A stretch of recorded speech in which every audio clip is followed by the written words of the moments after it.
in driving the growth and digital transformation of one of India's most respected media houses. His expertise in building robust revenue models, coupled with a deep understanding of the evolving media ecosystem, has helped the Hindu group stay ahead an increasingly competitive landscape. With a big round of applause, let's invite Mr. Suresh Balakrishna onto the stage, please.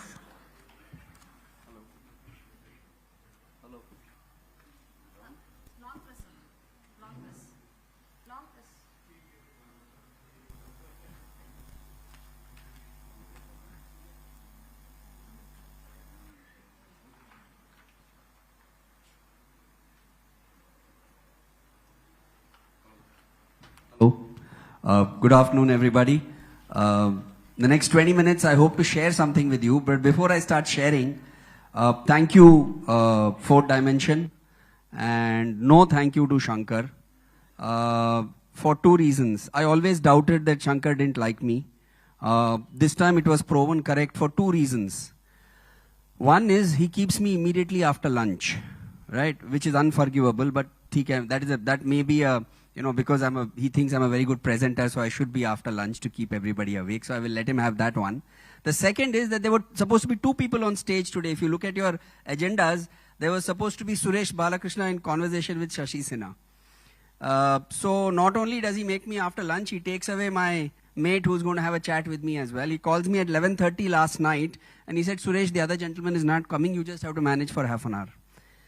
Thank you, Shankar. You're really a friend. What would I have done without you? Thank you so much.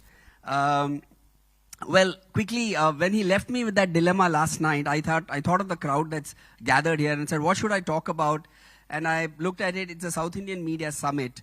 So I thought, while most of you all know about South Indian media, I thought I'll try and shine a light on, by the way, notes to myself is because that's what I thought to myself last night, because suddenly I was only one person left, right, out of the two. So I started writing notes to myself last night. These notes led to something. And at the end of an hour last night, I put together some of my thoughts on what's happening in the media space in south of India and why we are so vibrant as a community in south of India. And I decided to call it, this is what I decided to call it. The reason I decided to call it this was because I thought to myself, what is it that South India has given to the world? Right? And I couldn't think of four bigger things than dosa, Rajamouli, Ayurveda, and unicorns.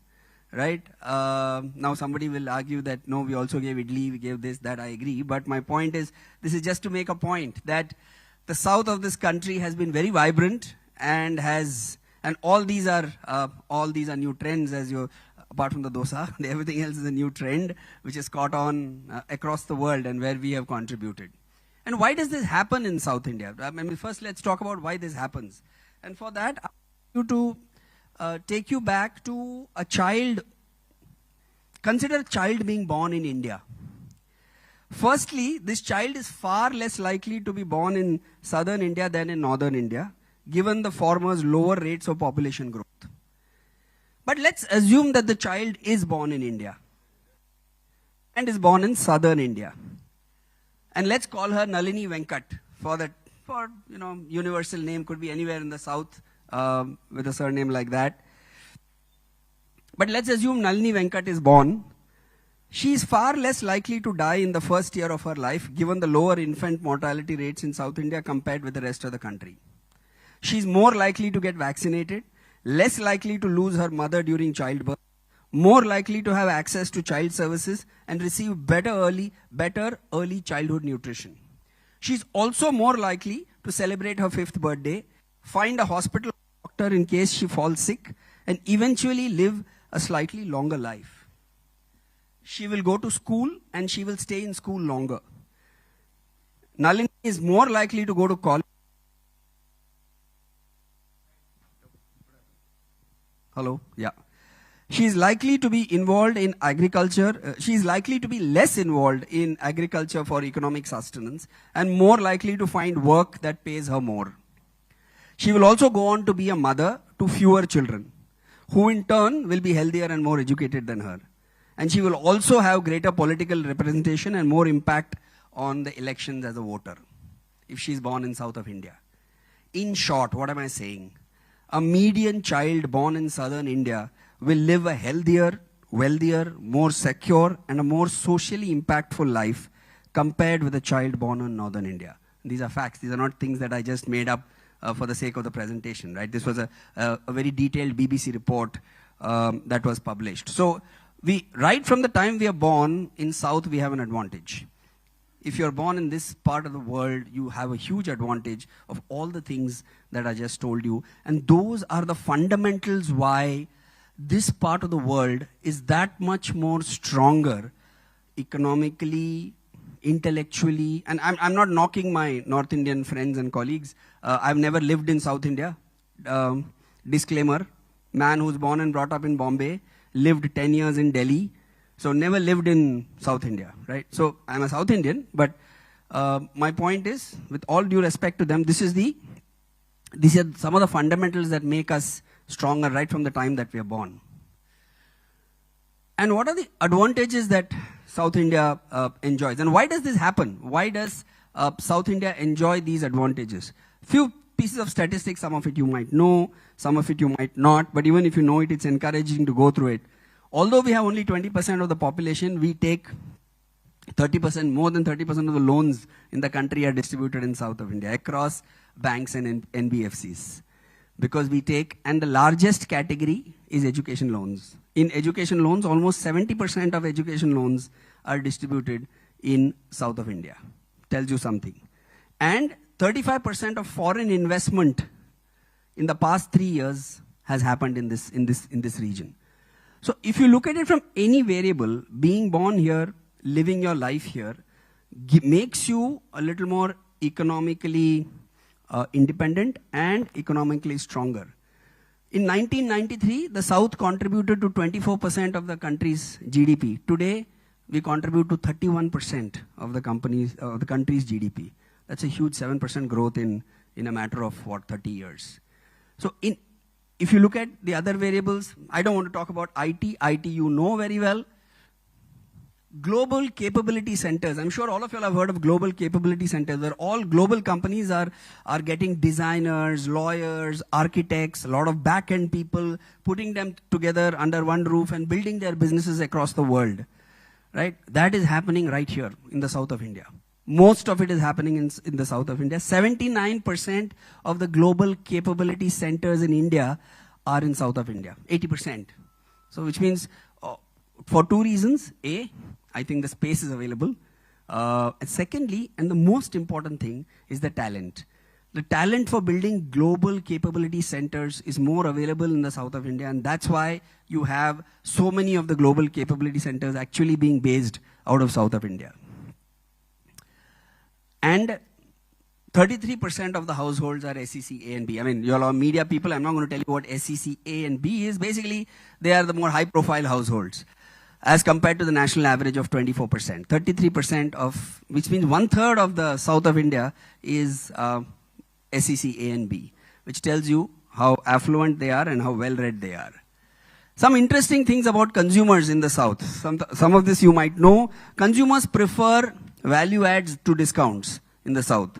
So if you're selling a bottle of oil, if you're selling a bottle of oil, and if you sell 30% more rather than give a 20% discount, the 30% more works better than a 20% discount. That's the way the consumer is wired in the south of the country.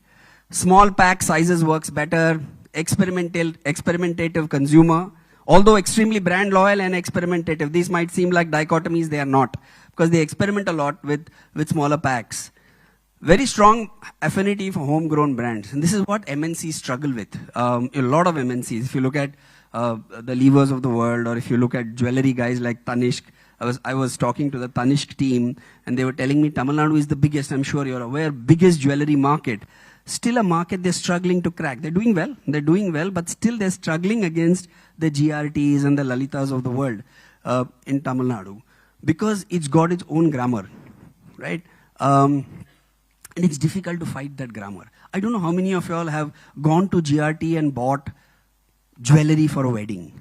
It's a process. The way they celebrate you. First of all, in India, I'm sure you know, jewelry buying is a family thing, right? So there'll be grandfather, grandmother, uncle, bride's mom, dad. 8 people go to buy jewelry for the wedding, and the whole process, the way GRT treats you, etc., and they make you feel very special. There is a belief. If you speak to a lot of GRT consumers in Tamil Nadu, they'll tell you the belief is that if you buy jewelry from GRT, your daughter will remain happily married. Now, how they manage to do that, I don't know. Obviously, it's a myth, right? I mean, otherwise all of us would be buying GRT jewelry. Anyway, the fact of the matter is that it's a myth, but they have managed to create that myth about the brand. And those myths are a little difficult to break. So therefore, while there is a lot of loyalty for local brands, he also welcomes international brands. Also, very value-driven purchases and a little less of wanting to keep up with the Jonases, which is more a northern phenomenon. Just to give you an example, I work for the Hindu group. I've got 16 directors, 16 cousins who are directors in the Hindu group. One director has a 7-year-old Audi. The rest of them, the highest car they have is a Honda Accord. They don't have anything. And I promise you, I know how hard I work, all of them can afford Mercs. Right? So, easily. And a few of them at that. But the highest car they own is a Honda Accord, apart from one director who's got a 7-year-old Audi.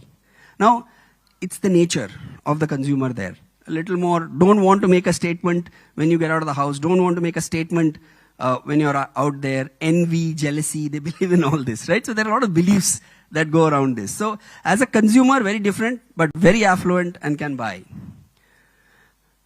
Media consumption, on the other hand, highest. Television, I'm not going to bother you with this, but television consumption, if you see, I'm sorry for it, but it was, these two of, where are we? South, it is watch daily and watch many times a week, almost 70%. TV consumption highest in the south of the country. Mobile phone, this is entertainment channels are almost watched the most in the south. South India, film, serials and reality shows work very well in South India. And if you see the first line on top is South India. The others are the other regions, right? And South India consumes film, serials the most. Very evocative audience, and they love to live in inside that world that is created by people like Rajamouli. And newspaper reading is the most prevalent in South India. No surprises. Most newspaper readers are in South India. One of the reasons, a lot of the state that you're sitting in, Malayalam Manorama and Mathrubhumi, giants still continue to be giants. And even post-COVID, they have not lost so much circulation. It's almost 90% of their circulation has come back. Simply for the reason is that they believe in reading newspapers in the South. Mobile phone ownerships, highest in the South. Social media, 1 in 3 citizens using more than 5 social media platforms in the South. 1 out of 3 guys use more than 5 platforms out here. So not only is it traditional media, because of their literacy and their education, they're in tune with what else is happening. Why is this happening? Why is there so much of consumption of media, and why are we such a media consuming region? If I were to talk about South India, these are basically the reasons. It's 250 million of those people live here. 250 million of the country's population is based in south of India. That itself makes it a very large, huge number for anybody to address. And therefore, media houses do invest in this part of the country because they know they have an engaged audience and a large audience, because today in media you need numbers. Language diversity. So, you have separate viewer for Tamil, separate for, interesting. Tamil is the oldest language in the world, right? It's more than 2000. It dates back to more than 2000 years old. I'm sure you're aware. But Madras Bhashai, as it's spoken, is actually a mix of Tamil, Malayalam, Urdu, Burmese, English. Those are the antecedents. Portuguese. Those are the antecedents of Madras Bhashai. If you dwell into it, you'll find phrases in Portuguese, phrases in Burmese and stuff like that. So that's how adaptable the South Indian is. But having said that, he's also very, very loyal to his language. Strong regional film industry. I don't have to talk about it. Everybody here, I'm sure, might be an exaggeration. Most of you out here are film buffs and know what I'm talking about when I talk about the industry. Unique content. I actually saw a Malayalam movie which was about a guy having constipation once. I was going through OTT and I actually saw a movie about a guy, a Malayalam movie. I think he was a prisoner or he was in jail, something like that, and he had a problem with his stomach. The whole 2-hour movie was about that. It was a movie that kept me riveted. Now, how many people will have guts to make a movie on that subject, right? Look at something like Manjumal Boys. What it has done, we all know about Manjumal Boys, great movie, blah, blah, blah. But more importantly, what it has done is the ecosystem it has created. It made the Guna song popular, right? It made the Guna caves so popular. The traffic to Guna caves has gone up 10 times in the last 6 months. And group of friends are going because it has become a friendship point. So people are going and clicking pictures just outside the cave, right, to reinforce their friendship and their bond of friendship. I presume you know what the movie is about, right? So not only are these movies creating their own content, they're also creating an ecosystem around them and making it so popular. The NRI diaspora, wherever they live, whether they're in Dubai, US, UK, Australia, very well connected to their roots, especially in the South. Extremely well connected. I have a friend, Praveen Sitaram is his name. After school, he went to the US, right? He is now one of the most accomplished Mridangam players in the US, right? He plays the Mridangam, I think 4 hours a day. He still practices, does all the concerts. Both his daughters are excellent Bharatnatyam dancers. Still continue to, most of us do our Arangetram and then Tata bye-bye. But those guys have followed their Bharatnatyam, they do performances. What I'm trying to say is that the roots that they hang on to and therefore back home are far higher. And for South India, the NRI diaspora is extremely high. In Chennai, if you knock on any door, the son is in the US. Every other door, the son is in the US. Usually an engineer who's gone to the US. But they don't forget their roots. That's the good part about it. Brand endorsements, it's a completely different world for South. Doesn't believe in Northern brand endorsements. Therefore, if these are the reasons why it does well, I do believe that you are sitting on a gold mine of consumers. You need to understand them. He's also a tricky consumer. I told you some of the nuances that he has. But it is a market worth investing in. It's a media rich market, still worth investing in. It is going to continue to grow.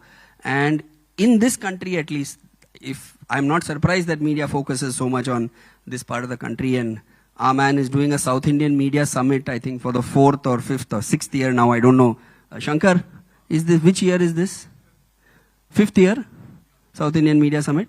The 5th year of South Indian Media Summit, and immediately after a lovely lunch, if there are still so many people willing to punish themselves, you can imagine what we have on hand. Thank you so much, ladies and gentlemen.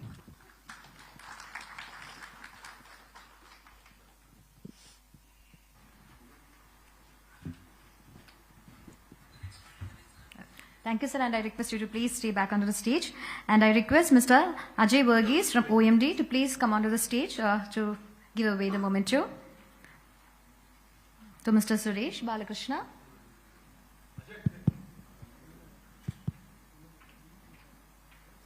Yeah, there is. Yeah.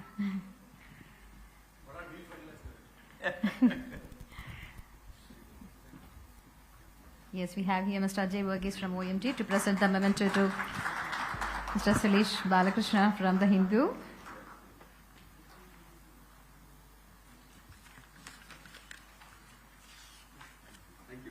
Thank you, both of you. Please take the seats.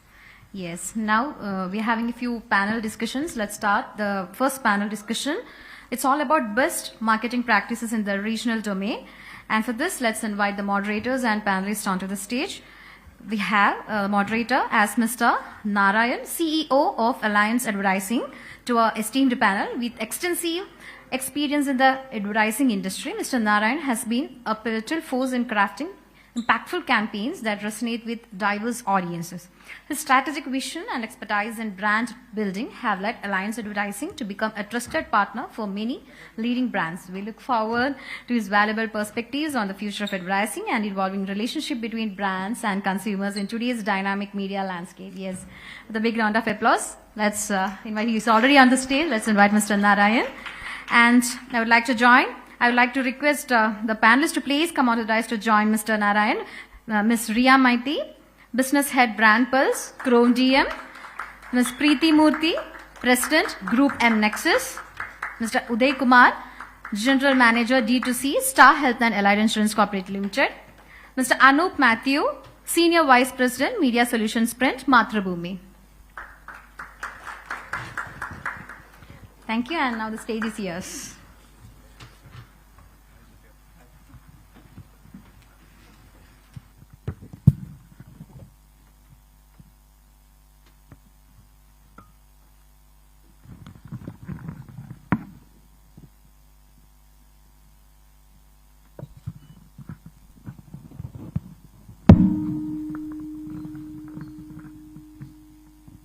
So welcome to this session, and the topic for today's discussion is all about regionalization and vernacular content adaptation. So we saw this presentation, just Suresh made a presentation, and there's one point which I want to highlight is the homegrown brands, which gives the MNC brands a tough time. I think that's where it's the power of regionalization and the power of regional emerging brands, especially out of South India. I think one can't ignore that fact. Similarly, from a media and marketing perspective, of course, there is a lot of those regional OTTs and regional kind of influencer coming up, and I think that's where it's shaping the landscape even in South. I think that's a trend which we are seeing across. So that's the second point of how these new platforms or new opportunities are coming in. And at the same time, it's also very, very South has to be treated very differently. I mean, I remember this dialogue of Rajnikant, which is N-Vai, Tani-Vai. Means like, we have our own way. We're not going to follow the norm. So I think that's something, and each of the states, and if you see at languages, Tamil, Telugu, Malayalam, each of them have their own, they shape their own identity. And one needs a very kind of different strategy. Even South cannot be treated as one state. It has to be, it's a conglomeration of different states and different countries, I would say. Each of them is like a separate country there. So given this context, I think while, yes, there are opportunities, like as I said, regional OTTs, as well as there is this regional influencers coming in, plus digital is going up, e-commerce is picking up, like media, as Suresh highlighted, is highest everywhere. It's print, TV, everywhere. So all media do well. Let's assume all of them do well. But at the same time, how do we, in terms of our marketing or communication strategy, how do we still stay culturally relevant? I mean, there are challenges, there are cultural nuances which one needs to be looked into when you envisage a communication strategy. So with that, I think I would go to Ria. I think you do a lot of work on data and analytics here. So the first question is, how do brands, capture these cultural nuances into their strategy, while still keeping the core messaging in mind? I mean, there's no dilution of the core messaging. How do they adapt to it? I think we'd love to hear your thoughts on it. Sure. Hi, good afternoon, everyone. First, I would like to congratulate Bharat for putting up such a great show this morning. And Dushyant came as a surprise. So we all learned the importance of dialects. So coming to the question, I'll start off the conversation with a case study. I don't know if it was before my birth or around my birth, but I'm sure some of you were definitely there. So it was about a detergent, surf detergent brand. So the brand came with a campaign where there were 3 images. The first image, there was a T-shirt, a dirty T-shirt. The second image, there was the T-shirt in a bucket. And the third image, it was a clean, squeaky shirt. So while it did great in some of the countries, it was a big failure in Gulf. So why, if anyone can answer that? Exactly. So that is the power of research, because in Gulf, people read from right to left. So, India, not only the southern states that we talked about, Mr. Narayan, India itself, every state is a country in itself. We live in a land of diversities. If I talk about Gujarat, people eat, pan and fennel seeds at the end of a dinner. But if we talk about South, curd rice is the most important. If I talk about papad, papad in North is being served as an appetizer. But in South, it is more preferred with curd rice, So the research, we need to understand the nuances. You cannot, go in a country like India, especially today, when we are in an age where we are consuming content through digital platforms, and it is not like the linear. Earlier, the audience measurement there was only one big medium, right? And today, everyone has a smartphone. Everything is coming from your Google ID. So it is more personalized. So Cadbury has done a fantastic job with immersive advertising, with Shah Rukh Khan doing this AR ad. Zomato this year, during Raksha Bandhan has done some fantastic job with having Rajkumar Rao and, Sara Ali Khan. So with research, a lot of research, there's, a lot of technology and everything in place. I think this can be established, but yeah, keeping the core message same. I think Thanda matlab Coca-Cola was a good example, was a brilliant example. So Ken done that, creative agencies have been doing that for ages now, and I think with a lot of research. Today we cannot walk without research is what I would like to say. Yeah, so I think research is the way to probably test it and find out more, gain more insights about the consumers. So what are the challenges in adapting content? Like for example, as Dushyant said, I think I like this example. Okay, one would say Tamil, but it's not Tamil, it's Tamil. So I think it's also the adaptation, and it has to strike a chord with the local consumer, and it has to speak to them in their language, especially with the use of idioms and phrases there. So what are the challenges in adapting content? Because you can't just do a one-size-all study. Okay, you have a Hindi commercial, you just dub it and run it. I don't feel so that's work. But what are the challenges from your experience and expertise? See, the challenges are the same, like you have rightly put out. In one state, one thing is being, consumed or viewed in a different pattern. In some different, it is different. So I think you cannot, like the way we were doing it earlier, like one message, wheel ka aa gaya, kisi ka aa gaya. We can do a, pan-India campaign with that.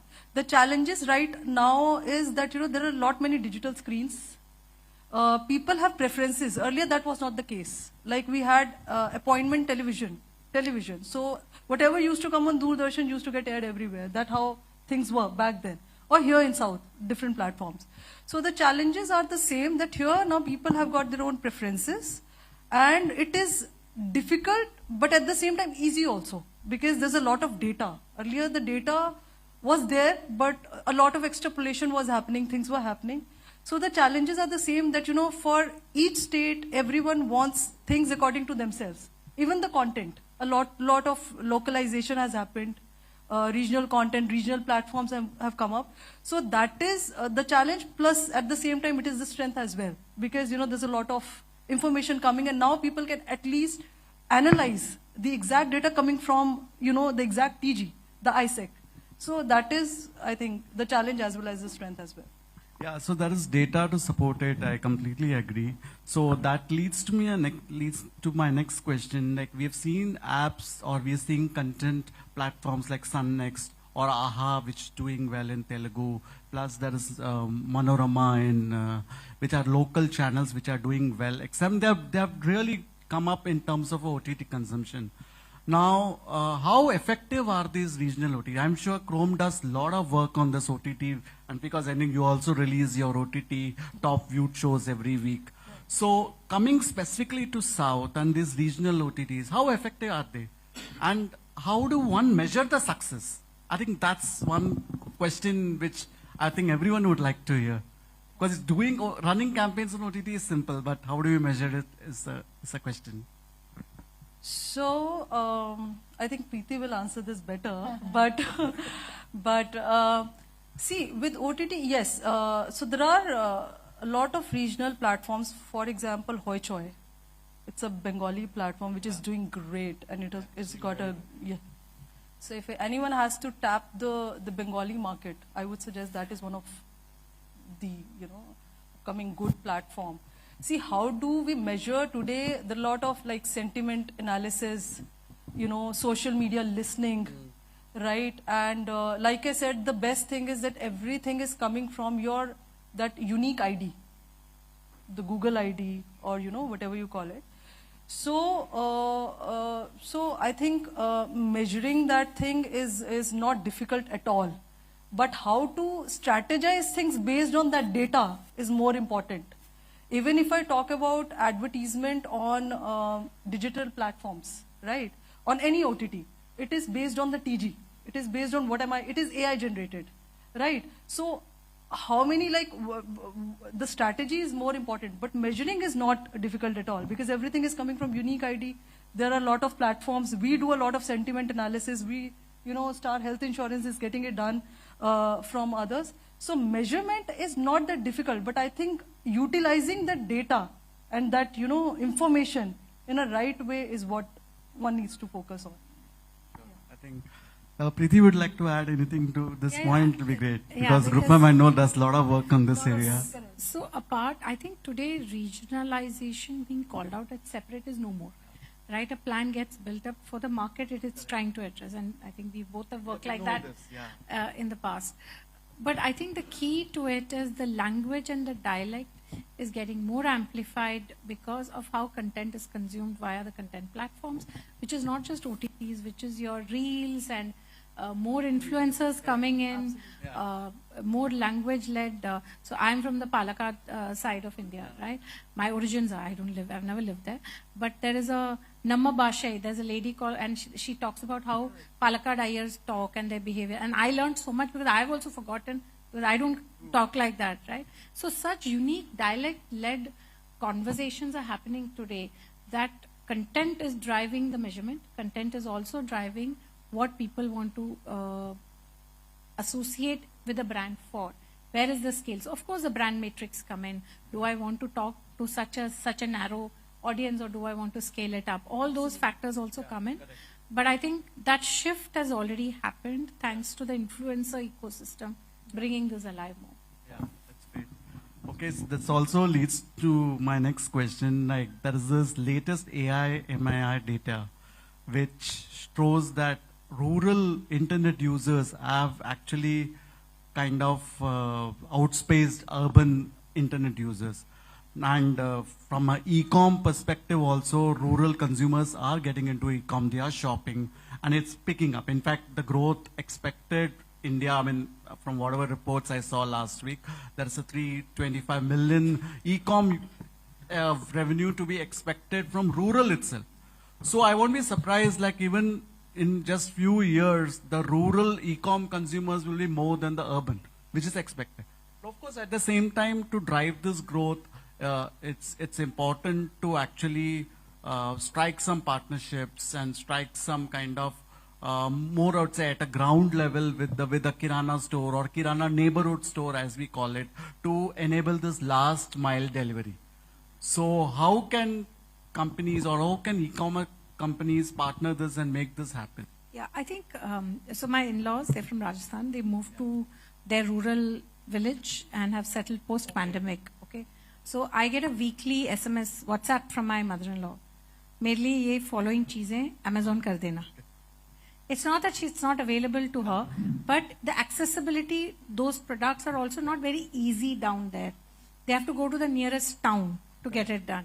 But Amazon delivers it to the house. Okay. Now look at the transformation that rural India is seeing. And this is not a small town. This is a proper rural place. And there are no big hospitals. There's just a one dispensary. That's it. But Amazon is delivering to the house. Right from a mosquito net to large furnitures. Yeah. I think that ecosystem has transformed how rural behavior also has changed.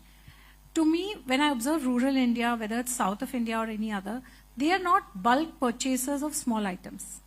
They always buy only when there's a need. Unlike urban India, where we stock a lot of stuff, right?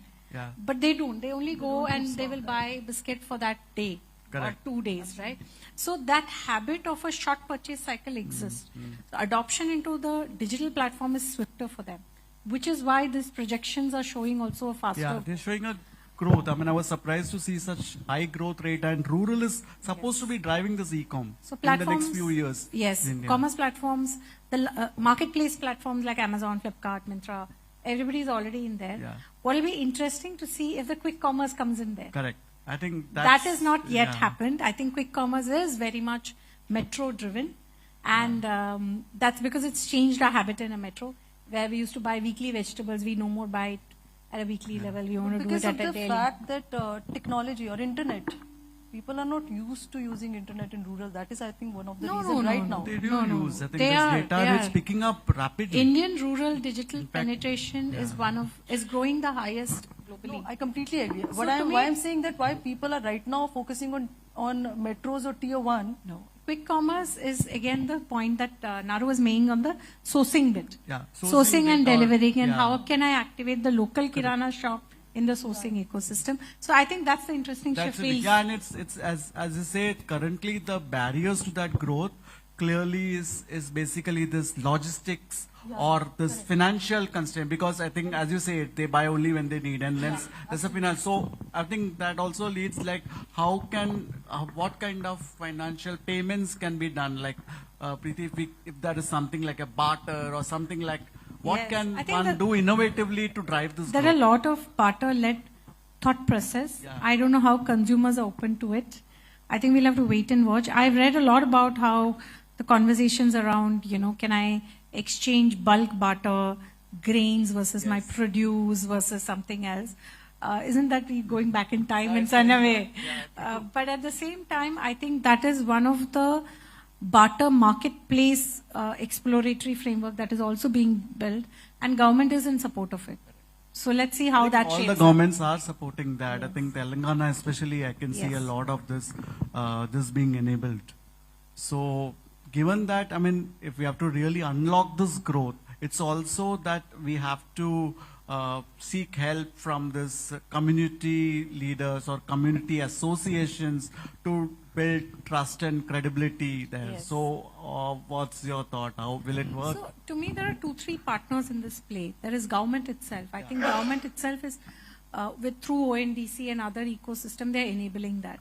The second is the commerce platform, whoever wants to get into the first mover advantage. How much are they ready to invest? Do they have deep pockets or don't have deep pockets? It's a long-term investment. It's like they will see benefits over 1 to 2 decades, right? Because that's where the transformation is going to happen for them. And I think third is the local community, definitely. How can we tap into the local community? How can we propagate that in the local community? I think, but that will only come in if the infrastructure is being built now. I think 2-3, at least in South, it's a very visible phenomena today where the infrastructure is visible. Like you drive through Kerala, very much visible. I don't think Kerala, there is no rural-urban divide in the way we are in. We heard that in the morning also. If you go through parts of Tamil Nadu, you will see it. It's been quite some time that I've driven to parts of Karnataka, but I also know that there also we are seeing this transformation coming in. So Andhra is anyway leading this. Andhra and Telangana have been leading this transformation. The next level of transformation is how communities are built around it. And I think that will come in the next 2 to 3 years very Yeah, strongly. it's very evident. It's Yes. really evident. Okay, that's so yeah, you highlighted about regional influences, and Uday had seen I'd gone through Star Health influencers, and I'd seen that you've been using a lot of influencers there. So the question is, yes, we know influencers, and that's the way, and every brand is doing it, and to some extent, especially in your category, which is a completely credibility-led category of BFSI, and where authenticity and credibility play a much paramount role in just kind of view or just kind of impressions through a influencer video. So when you select the influencer, what are the factors you look for? And what is the selection criteria, and how you plan this entire influencer campaign? We are happy to hear your thoughts on it. I think we started influencer program only about a year and a half back. I think after I joined the company, we didn't have it before. And I said, like, we will not go for the big influencers, not the celebs. Not going to work. May not be Yeah, it will not work in your category for sure. see, more than you said, these influencers have a certain credibility with their audience, and how do you leverage that, right? Even if they have credibility, insurance is a category where someone credibly explains it, people may still not get it. Yes. Right? People still don't get their policy terms, clauses, even someone credible explains it, right? So we're not looking to use influencers to educate people about insurance clauses, terms and conditions, and all that, but just to make IIDA has this vision called every household as an insurance by 2027. Yeah. So if you have to increase penetration, reach into deeper markets than what it is right now, then you have to look at people who have credibility in that market. And so, for example, I think if you have, I don't know if you noticed this in our social media pages, we used one of the Telugu in Andhra market. We consciously picked an influencer who is popular only in Vijayawada. Right? Makes sense. So the language, the slang is different. You mentioned you can treat each southern state as a country. I will say Coimbatore is different from Chennai, and Hyderabad is different from Vizag. Hyderabad, your Telugu will have a lot of Urdu, right? And Sima Telugu is different, much different from Coastal Andhra Telugu, right? So those nuances do help actually, and surprisingly, this influencer did work for us across the state. Is a different story, but yeah, we regional influencers with specific who work only in specific market do help us increase the penetration in the market. But they may not give you the scale of a celeb in say Allu Arjun could give you a scale across the country or across 2 Telugu states, but Vijayawada influencer will give you at least she gives you credibility in that. But you will have to use maybe tens of them, 20, 30 of them to build your credibility, increase your reach across the state. And you also asked about how do we go about selecting them. Yeah. I've been part of media agency, right, most of my life. Okay. So you start with your numbers, look at your market, which market, right? Andhra Pradesh, Telangana, and which part of Telangana, which part of Tamil Nadu you want to target, where you have a problem statement, right? Let's say west part of Tamil Nadu doesn't have, people don't like me much. People don't buy. Lot of them visit my site, but maybe they are not buying from me. They end up buying elsewhere. Maybe they go to Policy Bazaar or they go to an agent buy, and probably not buying online. So if that is the problem statement, I have to use someone. I will probably use someone from that region. Then again, I look at the numbers, right? And numbers need not be credible. Not all the numbers that you see are credible. Like you have a lot of bots, so you have to look at who has a credible following, like non-bot following. So those are the factors, and also what kind of content they put out, right? Does it make sense from are they culturally relevant for that region, right? Is it a standard content that appeals to, so for example, this guy who is this, I don't remember his name, this Kannada guy who acted in this Malayalam movie, Kishan, you will know.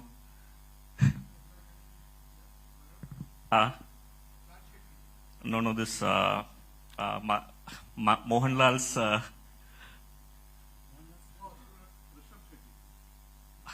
don't know. He's one of the influencers. One of the influencers. His first in film foray. So I'll just yeah.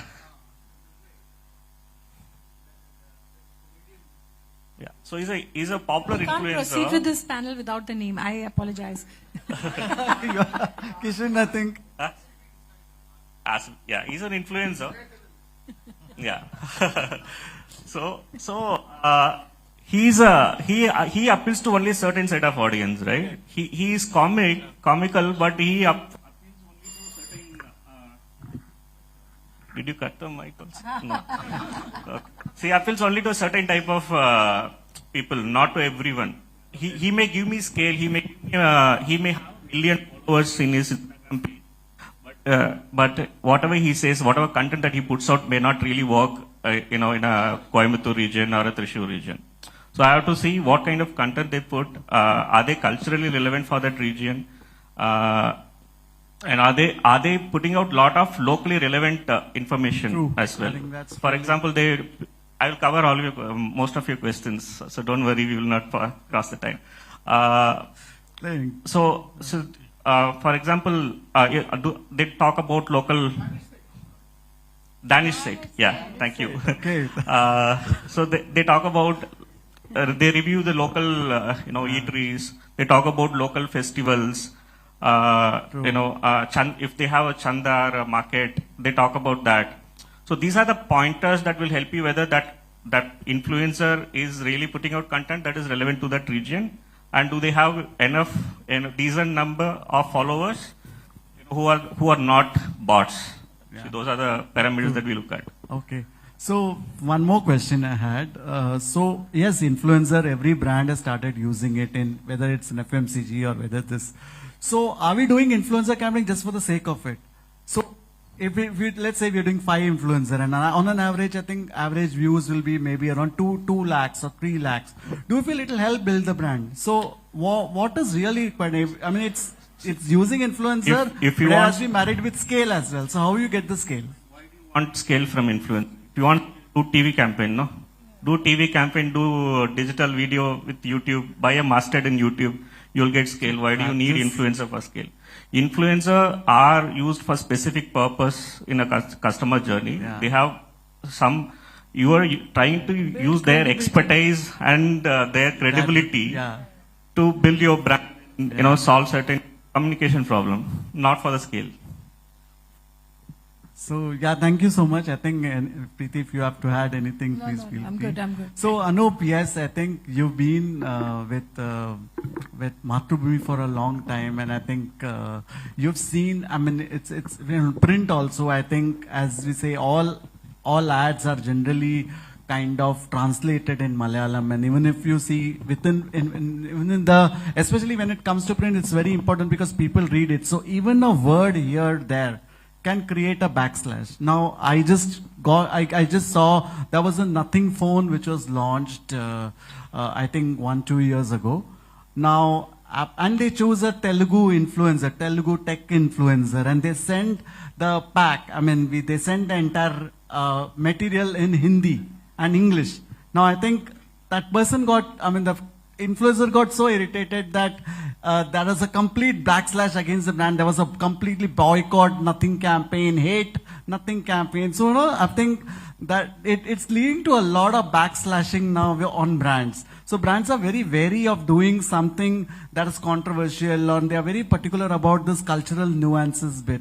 So since you've been a veteran in this space, like what is the best approach for brands to gain a deeper understanding about the local culture, traditional traditions, idioms, and phrases? And I think, how do brands best understand that? I think it's very important for brands to have a systematic cultural immersion for the teams who are actually running the campaigns. Right? That's very much required. Preeti talk about traveling, and let me tell you, she's one of the rare ones I've heard in the last many years. Most, especially after COVID. Well, you'll travel on a holiday, right? But brands actually traveling for doing a market research by themselves, because now data is available very easily, right? So the earlier legwork that is there, that has kind of disappeared.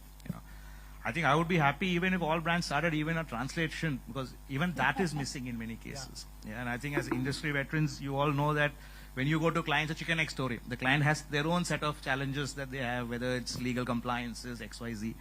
But I think eventually it comes down to a simple thing. Do you want to, deliver in a market, or you are okay with that market being a 1%, 2% kind of a thing? Because, if you heard today's sessions, you had a lot of local brands, family-owned brands, doing very well in segments that national brands are finding it difficult to crack. Right? And I think it's very essential for the brand owners or the brand heads to actually go to the market, spend time, work with local partners or work with partners who have local knowledge, right? Be it not just in language, of course we all love our language, but even in the culture, in the festival, what it means, so that it can be handled in a very respectful manner, but it can also be integrated so that the messaging doesn't feel very generic. I used to work with one of the reading retail chains, and we used to say that our advertising is nothing but boxes, right? You can just change the day, call it whatever you want, big billion, whatever it is. The boxes will remain, right? Now, that really doesn't take much or doesn't deliver beyond a point. It can deliver if you want to do a simple discount-led sale. But if you want to really get into the market, and I think understanding the cultural nuances, working with the right partners, communicating in a language which is not very heavy, not in a language which is technically correct but not really spoken. True. Whether it's Malayalam or Tamil, the language that is there, that is spoken, is very different from what is written traditionally. So if I put it into Google Translate, for example, I was hearing in the morning when I was coming, somebody said in Malayalam that we have to go for a tour. Yeah. Now, I'm a Malayali, though I have not stayed much in Kerala, but I have no idea what the word for tour is in Malayalam. We use it as tour, right?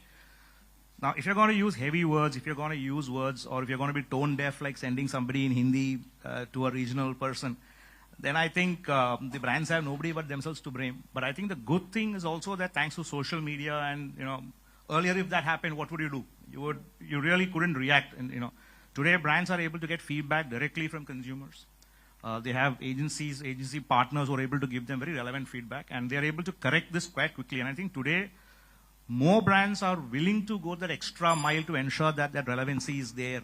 And whether it is Mathrubhumi or whether it is, today brands are making different language creators for Bhojpuri. Correct. I come from a time when even for Gujarati they wouldn't make, they say, "Arey, HSM hai yaar, chhod do." Right? So today you're talking about Bhojpuri within that, and he's so right.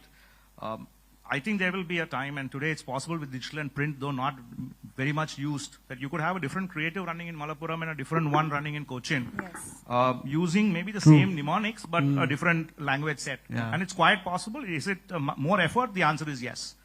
Is it worth the effort? I think definitely yes. If a brand really wants to get that emotional tug, look, Indians, we are emotional, and we purchase on occasions, right? Most of our purchases is something driven by an occasion of some significance.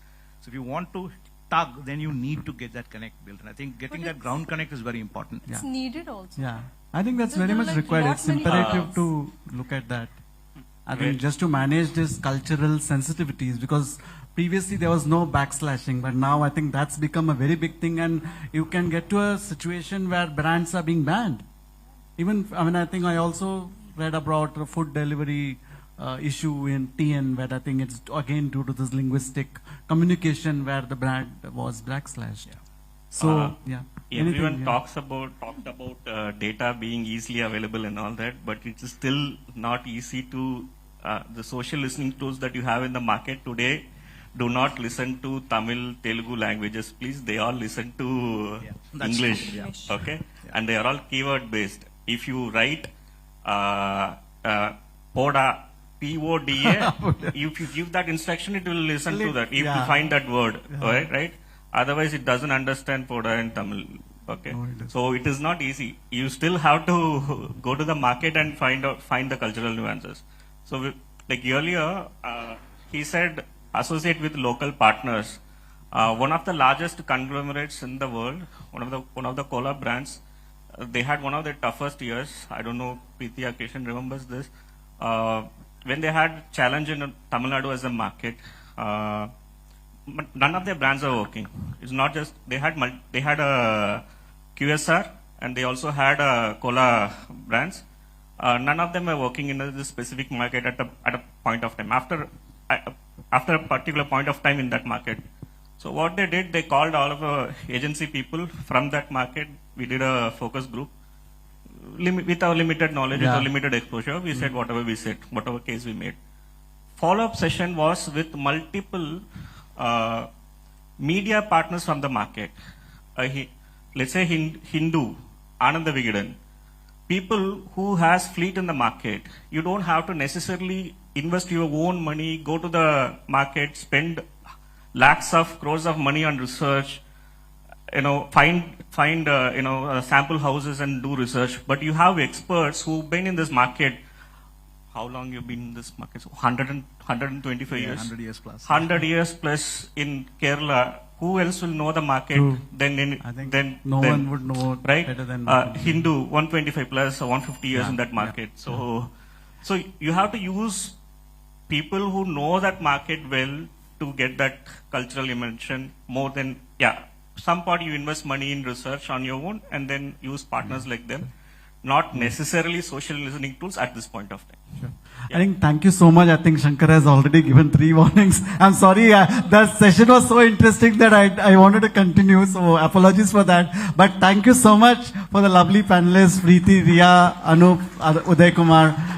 We really truly enjoyed this session, and thank you so much for your valuable inputs. I'm sure the team here or the audience here would really appreciate it.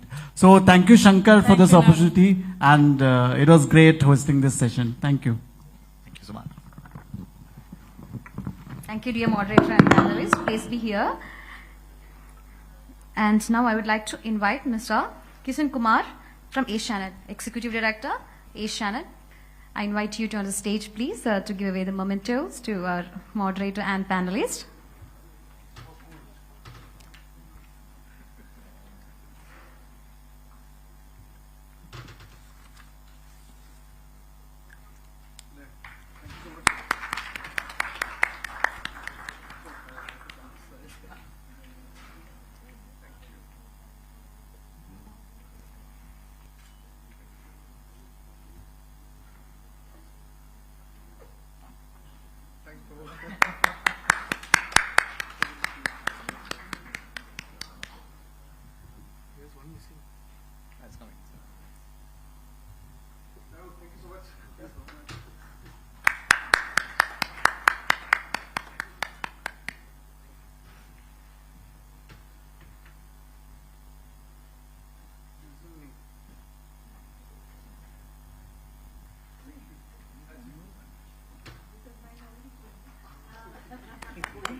Okay, thank you so much, everyone. Please get back to the seats.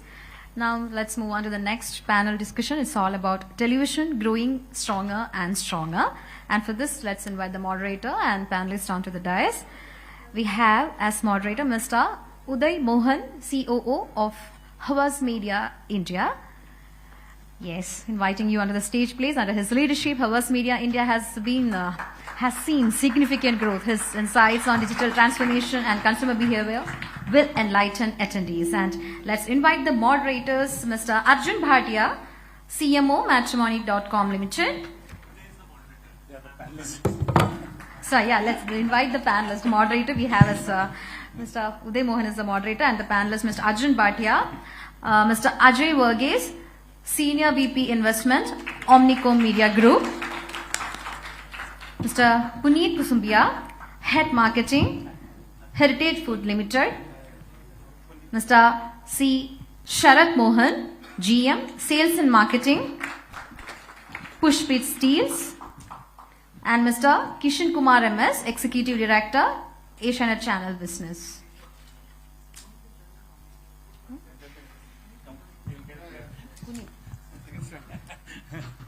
And Mr. Puneet is joining online for this panel discussion. Yes. Is he joining online? Yeah. Because I was told there is a problem. But I think we should start. Let's start and then. Yeah? Yeah, now the stage is yours. Thanks a lot, Shankar, for this opportunity and a great day so far. A lot of interesting sessions that have, and we will take forward the same topic. So basically, it's more about best marketing practices in the regional domain. And the way we are going to be looking at this is how a lot of us have used television, and how have we used the best marketing practices in terms of television in your respective domain. And I have a very, very interesting panel. So I have two brand custodians, one person from a media agency and one person from a broadcasting side. So I think we'll get a interesting set of mixed views. So I want to start with the two. And I want you to focus on television, right? And how in the last few years is your experience as far as television is concerned from driving a brand experience, considering the fact that in this day and age we always talk about digital overtaking television, death of television, and now who watches television and things like that. So how do you? Sure. So first of all, thanks for having me here, Shankar. Thanks having me here, Bharat. So good afternoon, everyone. So I'm Arjun, head marketing at matrimony.com. Specifically to your question, Uday, see, while in the last 4-5 years there has been a lot of buzz on digital, but the fact of the matter is, if you are looking at an audience which is of a certain size and cutting across different tiers, what I mean is metro, non-metro, tier 2, tier 3 and all, you need to go scale when it comes to brand building. So TV still remains the de facto because of that. In the last 3-4 years, we have also launched some new brands within the matrimony.com portfolio. And the only way to get scale, and that credibility and trust was going TV. Of course, digital ads on it, it's always incremental. But if you are a big brand or you are reaching out to an audience which is larger in size, at some point of time you have to look at TV. Depends on the organization, the objectives, and all of that. Yeah. Thanks. Moving on to you, Sharath. I mean, you handle a very, very interesting and different category, right? So why don't you just first tell us about the category that you manage and how has TV helped? Okay, so hi, good evening, everyone. So I handle building material category. So I work in companies like Ultratech, Dalmia, JP, and now last 10 years I'm into steel business, TMT bars. Okay, if you see, like everyone said that influencers marketing is picking up in digital and all. This category itself is very different. I mean, the end user do not know what brand to purchase. The end user, whom I mean, is the guy who who constructs or builds the own home. Okay, he's the end user. But if you see the building material category, Fevicol is there, your cement, steel, and your you take more than 50 building material products, influences for one end user. It's very difficult decision for him to think which brand he has to choose. But TV as a medium is very dominant in terms of brand reach and for instance, many of the dealers still today, when we are in market, they ask, sir, are you advertising in television? So that is a kind of a reach. TV as a medium for especially building material in South India has contributed more. And moreover, if you see, this is a very tricky industry where the competition is intense. Unlike your FMCG or your pharma, more than 70 players, I'm talking only about Tamil Nadu, more than 70 players are there in TMT segment. And if you take cement as a category, now the consolidation has begun. The big Bs are taking over the regional players. But here, steel, it is not that easy because a steel, if you have 150 crores of investment, you can start your own manufacturing unit. Okay, so that the number of players are more here, and each is like Sharon, Soran, Pandian. They have a cluster-wise dominance. Suppose if we take Chennai as a market, a dominant brand in Chennai may be a known brand in Tiruchi, Okay, if we enter Trichy, there will be another brand called Agni, for example. He is a known brand in Chennai. So the consolidation will never happen in steel as for next 10 years. But what happens, TV as a medium helps them to have a greater spread. Suppose a brand which is servicing in around cluster of Tirchi, Perambulur, Ariyur, the visibility for him to appoint a dealer in Chennai for his expansion, TV is a main medium for them. Though digital, yes, as sir rightly mentioned, digital is evolving. He represents a digital platform. He does business through to e-commerce, but still his reach is more in TV. As far as building material is concerned, 50 products together makes a home. Okay, so it is very difficult from the manufacturer. The product doesn't go to the end user directly. There is a channel in between. The dealer is there, a distributor is there. From the distributor, it goes to the influencers. In rural areas, masons dominate the decision-making process. Okay, in urban areas, engineers dominate. These are the real influencers. For us, if we want to do anything on the influencer marketing, we'll have to focus only on these influencers who are the masons, contractors, engineers. Okay, and last choice, there's no other option. The hard-earned money of the end user, he is the one who pays for the steel or for the cement he procures. So the decision-making 10 years back to own a house or to build a house, it's more a male TG. 30 plus men is the TG for anyone. Today, the scenario has changed. The consumer behavior has changed. The TG has shifted from men to women, now children. Okay, you can ask me how children is part of the influencer. Children are deciding what kind of a paint they require for their room. Okay, so that decision, children is being given preference. Okay, women, how aesthetically or modular kitchen should be. Okay, so men now has become a investor only. Okay, so the transition on the consumer behavior has drastically changed in last 10 years, and hopefully that is how this the industry is evolving. And I think in each category also the influencer will be keeping on changing or updating. Great, thanks. So basically, the two buzzwords, if I can say, is basically scale and credibility. Those are, I think, the two key buzzwords. Puneet, can you hear us? Okay, but I don't think we are getting the audio from Puneet. So, okay, we will come back to Puneet in a second. In the meantime, Ajay, the next question I wanted to ask to you was, this is more from a media perspective, from a planning perspective. It's very easy to plan across the HSM, right? But the South as a market has its own challenges, right?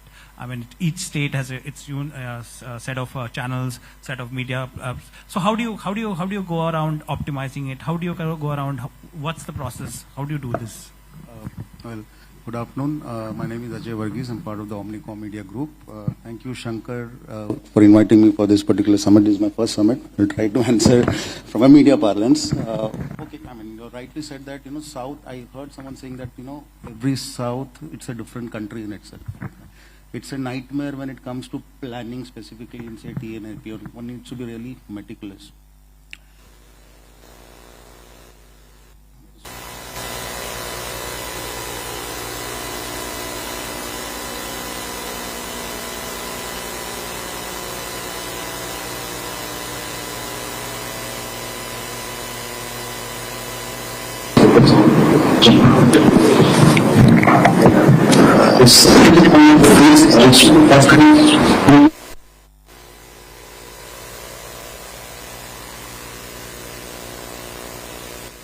Of the original programming lineup.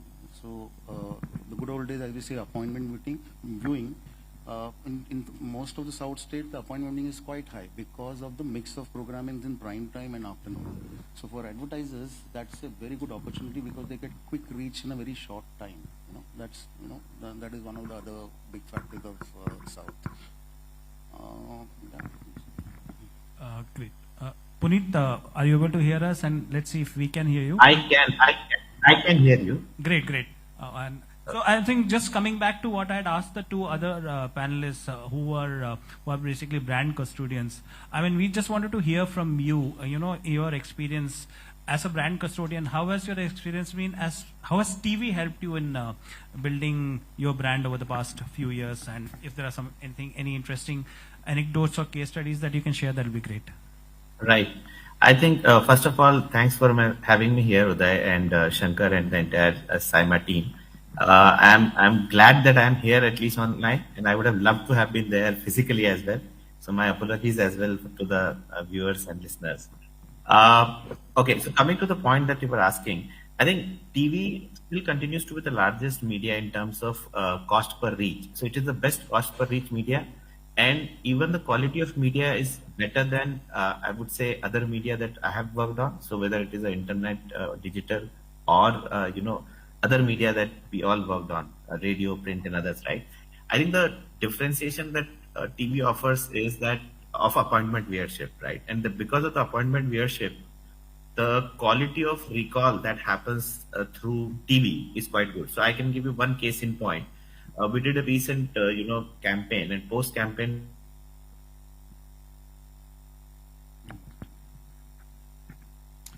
So Arjun, I just wanted to come back to you. So I think we were discussing about the quality quality versus quantity, right? And I think that's the point that Puneet was trying to bring up. So as an advertiser, what would you be looking at? Would you focus on quantity or quality? And I think that's the point that he was making.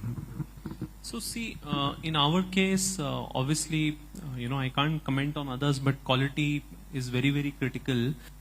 Because when it comes to matchmaking, while we are serving a very large audience, as I was saying earlier, metro, non-metro, but we also have to be very cognizant that we are going out to singles who are looking to get married. And when it specifically comes to TV, we look at the viewing behavior, and most of the singles nowadays are either working or they are maybe into their higher studies and all. So quality programming is important. So there is always this debate whether we should take non-prime time, prime time, should it be weekends, the type of genre that we are doing, is it news, is it general entertainment, is it music and all. So all these parameters come in a lot for us. We have to bring down our cost. At times we have experimented with higher non-prime time, prime time ratio, but it never works for us. So might as well, if you're spend on quality. In our case, it has a different meaning. That's why I'm saying quality from our context, rather than burning and then not getting the ROI on that. So that's the view I have. Sure. Puneet, you wanted to complete your point? Can you hear me, Uday? Am I audible again? Yeah, you are. Go ahead, Puneet. Because I was just making that same point. I think I was listening to my co-panelist as well. What I was trying to say that is the quality of appointment viewership actually gives a very strong. So for example, when I see an ad on television, I'm still okay to see an ad, while in the internet or the digital media, it's an intervention, right? Or interruption. So which is where I think the quality really goes up. And to the point of, prime time, non-prime time versus, first in the break and, all those things. Obviously, we have a very clear parameter given to the agency in terms of what is the minimum prime time ratio we need, which are the top 10, top 15 programs we need to be available on.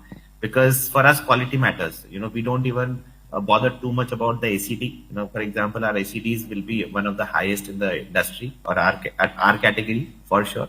But we do rely on TV as a media to reach out to the masses and create a sort of a narrative which in a traditional style really works for our brands and the growth, business growth. Sure. So I'll just stick with you before we lose you again. So I'll just ask a follow-up question. In terms of, you both talked about the quality of, the thing. So what I wanted to understand was there's the user-generated content which is there across platforms versus the content which is generated on television, which is, professionally developed, professionally shot. So what's your perspective on this? What's the kind of balance that you would want to take?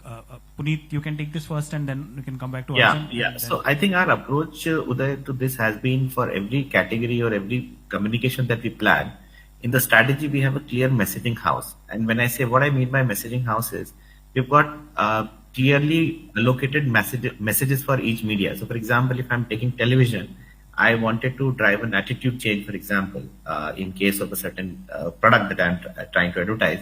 So I will do an attitude change through communication and drive that through communication. While if I have to build ease of cooking, say for example, paneer, which is a difficult one in South Indian households inside the home. So I will create easy recipes, and therefore all the influencer and cooking and all those recipes will go online or digital. So there I can do 20, 30 recipes, but my narrative of driving attitude change will continue to be driven by what I call as a real game changer media, which is TV. So that's the broad approach that we take, and therefore user-generated content also helps in driving some of these messages, whether it is ease of cooking or, if there is a peer-to-peer communication that I need to do. For example, a mom needs to tell a mom that paneer is actually easy to cook in the South Indian household with the masalas that you have available in the kitchen. So I think that kind of a communication we try and do through influencer, a mom influencer community marketing kind of a thing. But it's always a piece of messaging house and role of media clearly defined. So, and that's very clear in our thinking. That's how we drive it actually. You want to take this? Yeah, sure. So I'll keep it quick. The way we see, brand communication or this UGC generated influencer communication, we have broadly two ways of seeing it. One is what is the brand speak and what is the consumer speak. Both are critical. Brand speak is important when you are going to give a particular message, about your brand. What are its USPs, differentiation, or distinct, qualities about your product or your service. So obviously that is produced and then comes on expensive media. When it comes to consumer speak, why that is also important, because nowadays with influencers coming, and this whole attitude of consumers also feeling that brands are over promising. So it is important that I am also seeing someone just like me or someone who's a little neutral also talking about the product from his own experience, which we call as consumer speak. So consumer speak, which can be influencers or even customer testimonials, is something that we also do a lot. And also, making brand films or communication is expensive. You can have, depending upon again the industry, you will probably have a, within a season you'll have once, or in a year you'll have 2 or 3 bursts that are happening. But then how do you further amplify that message? So that's when these influencers or digital, channels come in, your customer testimonials come in. So that's the way we try to kind of balance between the two. Sure. So I think, Kishan, let's get in your perspective here from and you have been earlier in working in an agency and now you moved to the other side, right, the broadcaster side. So I specifically wanted to, and since we are in the South, wanted to specifically talk about and to get your perspective on the impact shows. The impact shows has a huge impact on the southern channels, right? So tell us a bit about, how is it different from other markets, from the HSM market? What works? And I mean, are there any interesting examples of impact shows being taken which are beyond just, regular advertising? Any interesting examples? Yeah. Hi everyone. Thanks Shankar, Bharat. I've come after 18 years in an agency side. I've come to the broadcast side. I've been around for 2.5 years and I'm still learning. But, television and the faith on television in the first 18 years versus the last 2.5 years has been gone considerably up, because I've now been up close. So television, I strongly believe that is the biggest escape mechanism to the average Indian, right, wherever they are, whether they're in the north or in the south, right? Because you finish a very hard day's work and then you come back and that's your escape route, right? But the regular programming versus the impact, the only difference is that, you go out and eat in a certain good restaurants once in a while you normally every day you eat food at home, right? Which is your regular programming. You have your daily soap and your regular programs and all of that. And the impact is something which is the special treatment that you want to give yourself, right? And that's the kind of, whether it is reality shows, whether it is the premiere of movies or non-fiction and all of that. So in South, and especially I come from a network where there is a huge emphasis on content that works very regionally for all the markets. So for example, the couple of examples that I would like to take is, one is Big Boss. So we do Big Boss in 3 of the 4 South Indian languages, whether it is Telugu, Tamil or Malayalam. And that's one such an impact property which kind of people really look forward to every year. For advertisers and brands, it actually moves both basic top of mind measures or even intent to purchase measures. So for example, in the last season, after we finished the Tamil and the Malayalam Big Boss, we did a research to find out that Toma actually increased by about 57% on an average for brands, and intent to purchase actually moved roughly around 30-33% for brands. Even in personal, and even in a category like personal care, the Toma increased by almost 50%. So, and what it does is it actually connects you with your audience, because it's a show that comes every single day for 100 days with a lot of action around it, right? So it helps you to be far more emotionally connected, because what happens is that finally all purchases are emotional purchases, right? And when you are connected to a show which is far more emotional, then the likelihood that it will convert your brand to purchase is far higher. So that's one example that I wanted to give, which is on Big Boss. And we have had instances, for example, we have had a brand called Atomberg, which partnered with us in last season in Malayalam.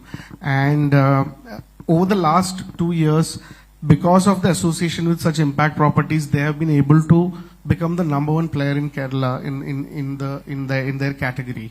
And these are all things which really kind of helps you. The other example, the other show that I would like to give an example is a reality show called Star Singer, which is a music reality show which is in the 9th season in Kerala.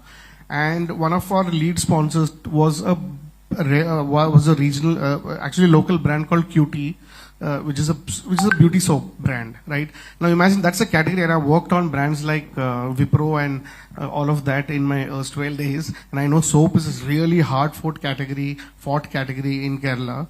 And QT, the beauty soap, is currently the biggest, the largest brand when it comes to rural Kerala, and it almost has a share which is much bigger than Unilever, ITC, Wipro, that behemoths who are playing in that category.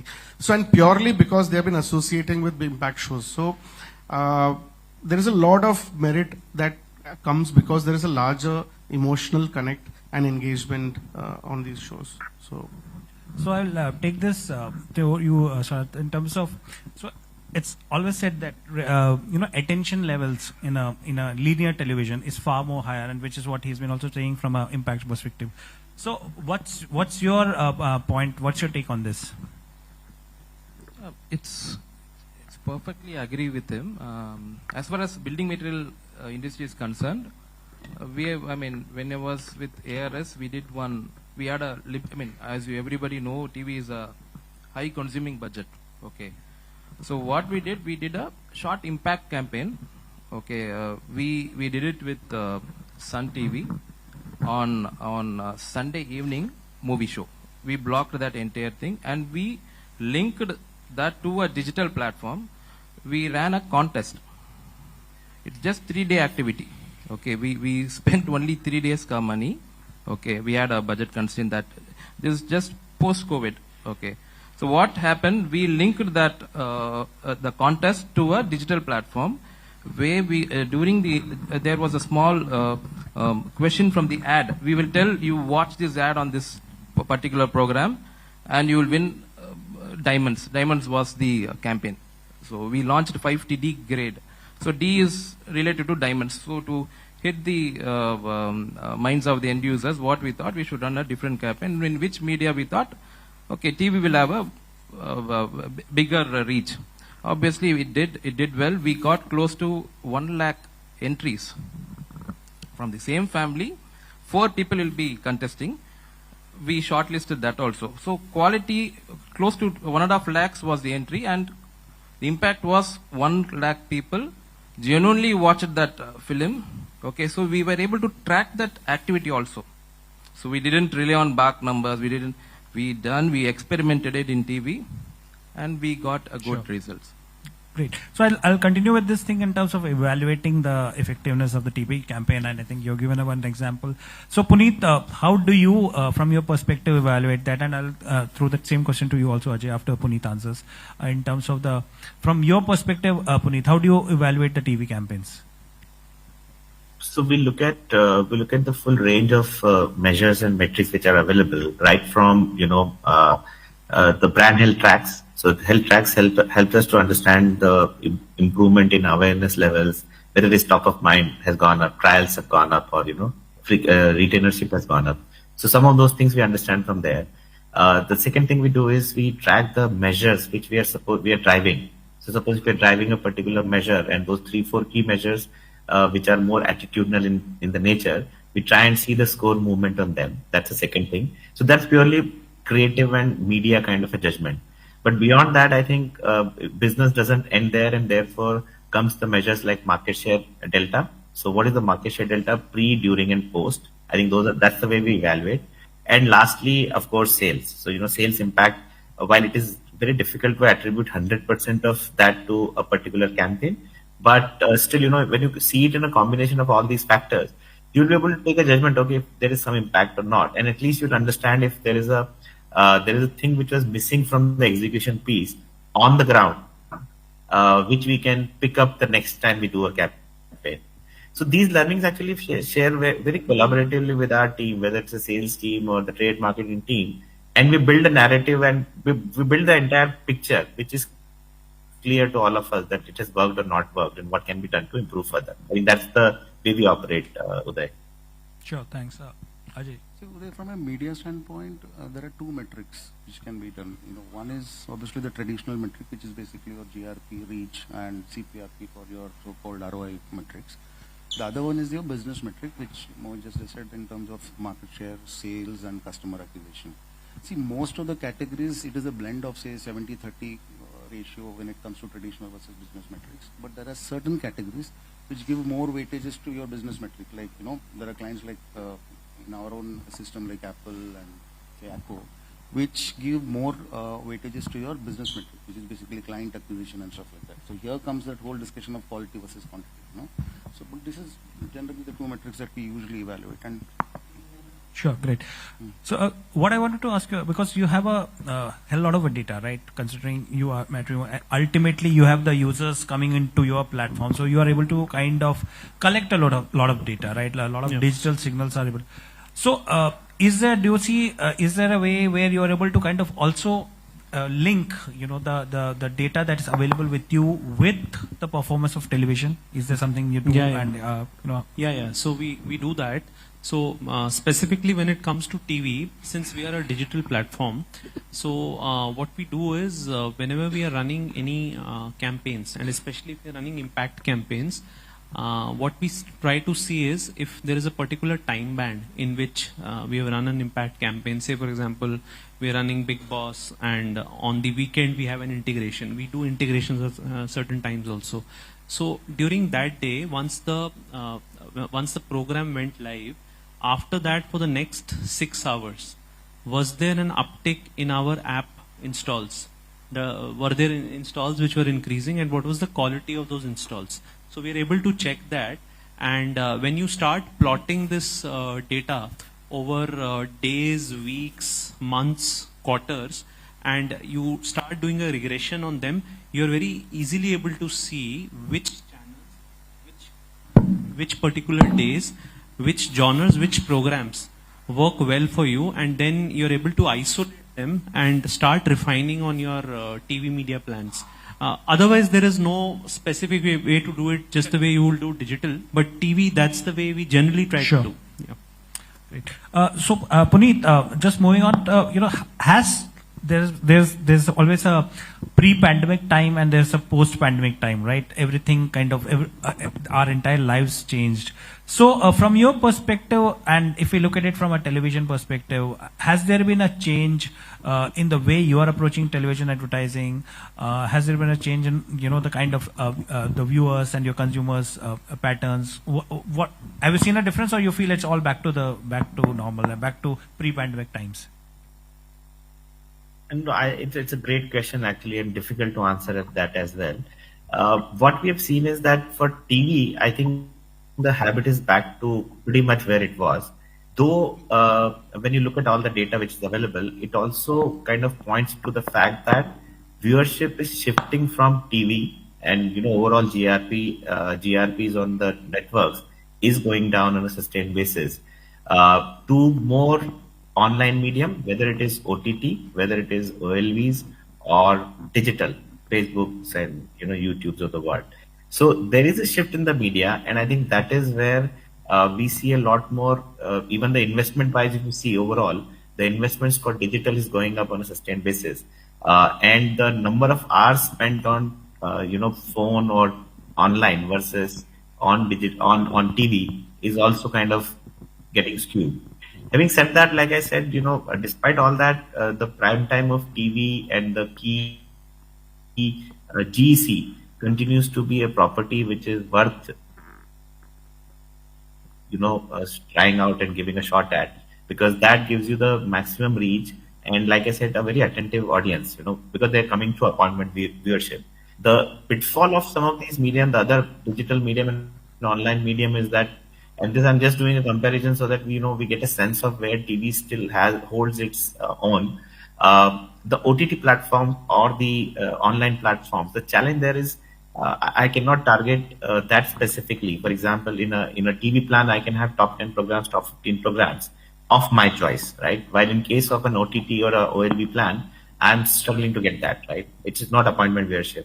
So, and if I'm going for a program sponsorship like a KBC or Big Boss, then anyways it is pretty similar to what I'm doing on TV. So costs are not very different. So I think overall there is still a skew of advantage towards TV. But over the next 3-4 years, you may just see that it is coming on parity or kind of starting to reduce. I think that's where it might be heading in a way, Uday. Great, thanks. I can see Shankar standing there. I've told him not to ring the bell, so just a couple of minutes more.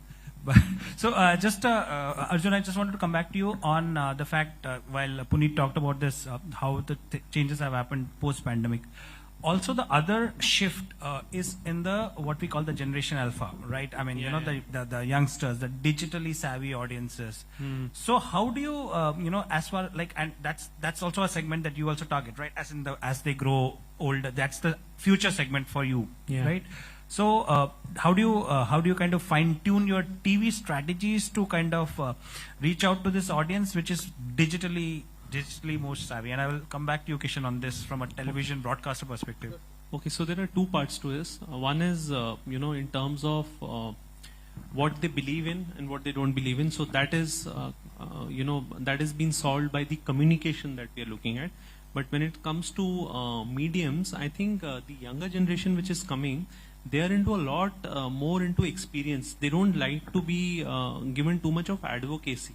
So they can very easily spot something which is over the top or sounding fake. Unlike when we were younger and we were more amenable to any kind of inspiration that came. Today's generation does not get swayed that easily.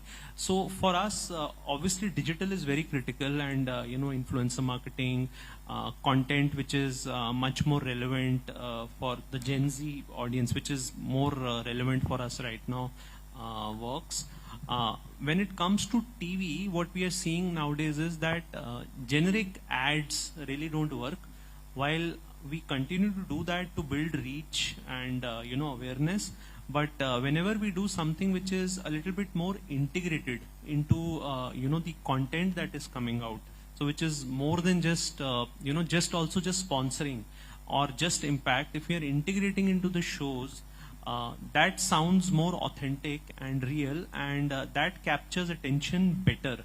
In my view, that we have seen that work better. But obviously, you also need bandwidth to do that. There is how much that you can do, right, over there, unlike just placing spots in your channel. So yeah, but that's the way to go, to have meaningful integrations. So it's a very, very important and very valid question, right? Because from my limited understanding, television, and especially the genre that I represent, which is general entertainment, by definition it is general, so it has to appeal to all kinds of audiences, right?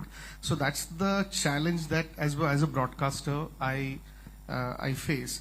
But I think the fundamental of content creation doesn't change, because the fundamental of content creation is always deep rooted in how your content reflects human truth, right? How is your content mirroring what is the reality of the society? So if you do that, then it is easy for you to make those shifts and changes in relation to the audience that you are. So for example, in our broadcast, in my business, there are 4 content pillars, right? There is fiction, which is everyday content that goes out to people.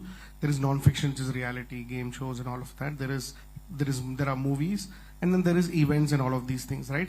In each of these, we try to bring the new age consumers' point of views and realities there, right? For example, when you're making fiction, for example, we run 12 daily shows, right? 8 of the shows, heroines are less than 24, 25 years old.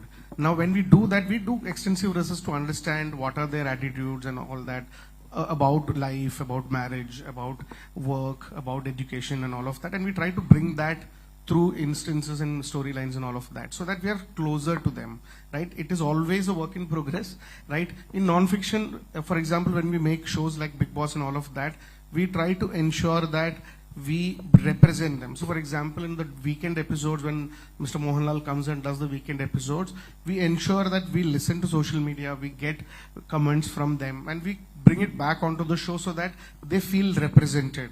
They feel like, okay, my reality is happening and it's being brought back to, right? Even in case of new formats, so we have to be always inventing, keeping the business in mind. We can, any large disruption is also not easy, right? So we kind of make those kind of disruptions. When we buy movies, we ensure that we do a mix of older audience liking movies versus also, for example, we purchased a movie called Vara, which is a smash hit among younger audiences, 15-year-old, 18-year-old, 20-year-olds. So we have a certain percentage of such movies every year, so that we know that such audiences come back to the channel. And so that's the only way we can do that. And it's always a work in progress. It is, you keep doing it again and again, and then you learn, right? So that's the way you kind of do. And even in events, when you do large shows and all of that, for example, we ensure that there is a large amount of digital, like my recent show, which is the music reality show, the anchor is one of the biggest digital influencer. So by bringing her on board as the anchor of the television show, you are kind of combining both the universes, right? And the language that she speaks is more in line with what they want to hear and things like that. So you keep doing these bits and pieces, learn, and then you kind of keep consolidating that. That's the way you do it. But not easy. Very, very, and if somebody says that, we can do it, it is rough. It is really, really tough, because your core audience is always older. You cannot alienate them. So it's always this balancing act that you do. And hope that it works. Yeah, you're right. So I think the balancing act, as you said, and to kind of continuously adapt to the audience changes, is, I think that's the future for television. I don't think we have time beyond this. So thanks a lot for being such a great co-panelist, and thank you. Thanks, Uday. Thank you so much. Thank you.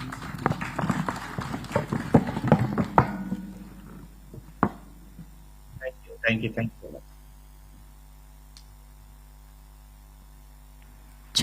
Yeah, thank you so much, moderator and other panelists. Now I request Mr. Deepak Karnani, founder, Study One Media Private Limited, to please come onto the stage to give away the memento to moderator and panelist. Yes.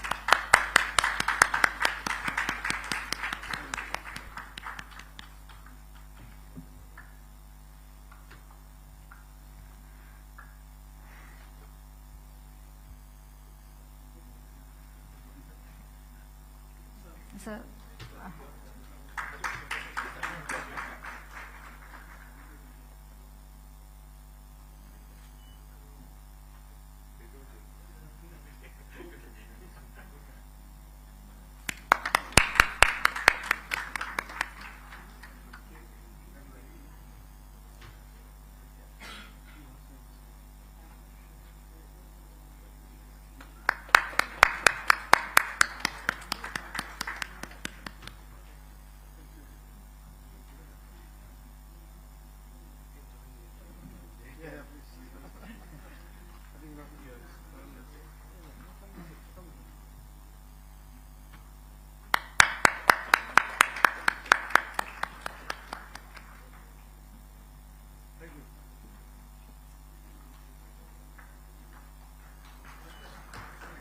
Yes, we'll have a group photo session.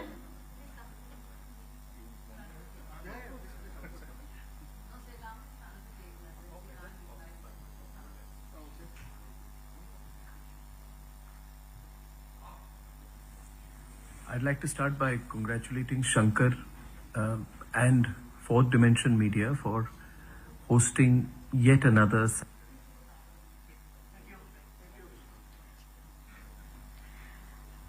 Thank you, everyone, and may I request Mr. Deepak Karnani to please stay back on the stage as you are the moderator of the next panel discussion. Okay, so before that, it's a time to watch a start video. by congratulating Shankar and Fourth Dimension Media for hosting yet another session of the South India Media Summit, this time in Kochi. It's the 5th edition, and I feel proud to have been associated with it in some small way over the years, with each edition. In fact, I remember about 4 years back, I was in Chennai for, I think, the inaugural or the 2nd edition. And I have seen this grow. Not just that, I have seen Shankar's role as an ambassador and evangelist of the South India media fraternity grow over the years. I'm extremely proud of it. Not only has he done that, but as a member of the News Broadcasting Federation, as the Vice President at a national level of the News Broadcasting Federation, Shankar has emerged as a very critical voice for all issues regarding the news industry. I look forward to joining a session in the future. I'm presently traveling out of the country and hence could not make it. I would also like to say that we at the Republic Media Network are very proud of our association with Fourth Dimension Media.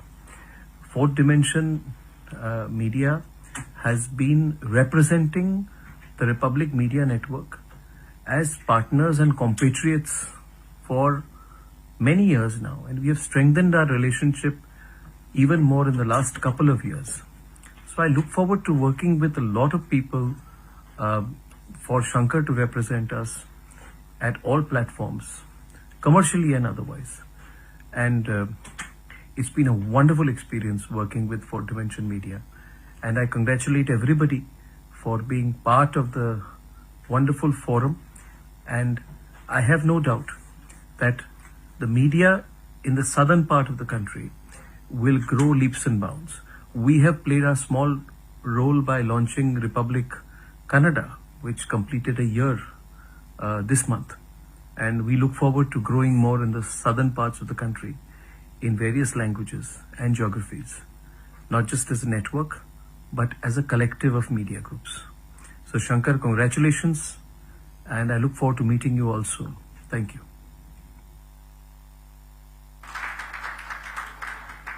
Thank you. Now let's move on to the next panel discussion. It's about influence of technology in advertising. And for this, let's invite the moderator, Mr.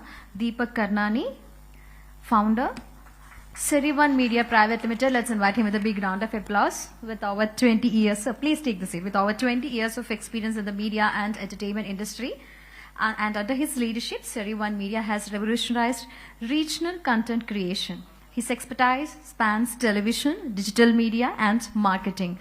Mr. Deepak Karnani's vision for the future of media will undoubtedly inspire our attendees. Now, let's invite the panelists to join along with Mr. Deepak. Mr. Gaurav Seth, founder. Mr. Gaurav Seth, head, Pivot Consult, Pivot Roots. Yeah. Mr. Gandhar Sachdeva, country head, India, hybrid. Ms. Pooja Srivastava, head, digital initiatives, Chrome TM. Yes, let's invite all of them onto the dais with big round of applause. Thank you.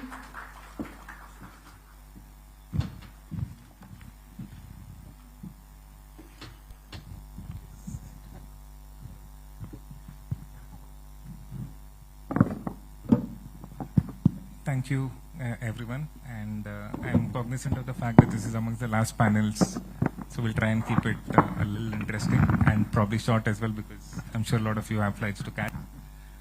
It's an interesting topic that we have today, and if you look at it, today technology and media are not just intersecting, but they're merging in a way that none of us could have ever imagined in the past. And with this dynamic group of panelists, we hope that we can touch upon certain opportunities and challenges that tech in media brings upon. I'd like to start with a quick introduction of the panelists. If you could just introduce yourselves and before we dive into the question. Sure. Thank you so much, Deepak. So I'm Gandharv Sachdeva. I'm the country head India for hybrid AI, and we have our own DSP in the market, and we also do in-image advertising, wherein we work with a lot of big agencies and clients, and we do a lot of innovative stuff in the programmatic sector and contextually as well. Hi, I am Pooja, currently head digital initiatives at Chrome Data Analytics and Media. So earlier to this panel, I think we were asked about some OTT measurements. So yes, Chrome DM is into OTT measurements and giving digital video consumption trends to brands and broadcasters. Thank you. Hello, good evening. I'm Gaurav Seth. I lead Pivot Consult, a vast company. Pivot Consult is a marketing and technology consultancy. Gaurav, I'd like to start with you because you represent the agency ecosystem in a way out here. And if you look at the emergence of technology, there's been a huge shift in the media buying and planning patterns.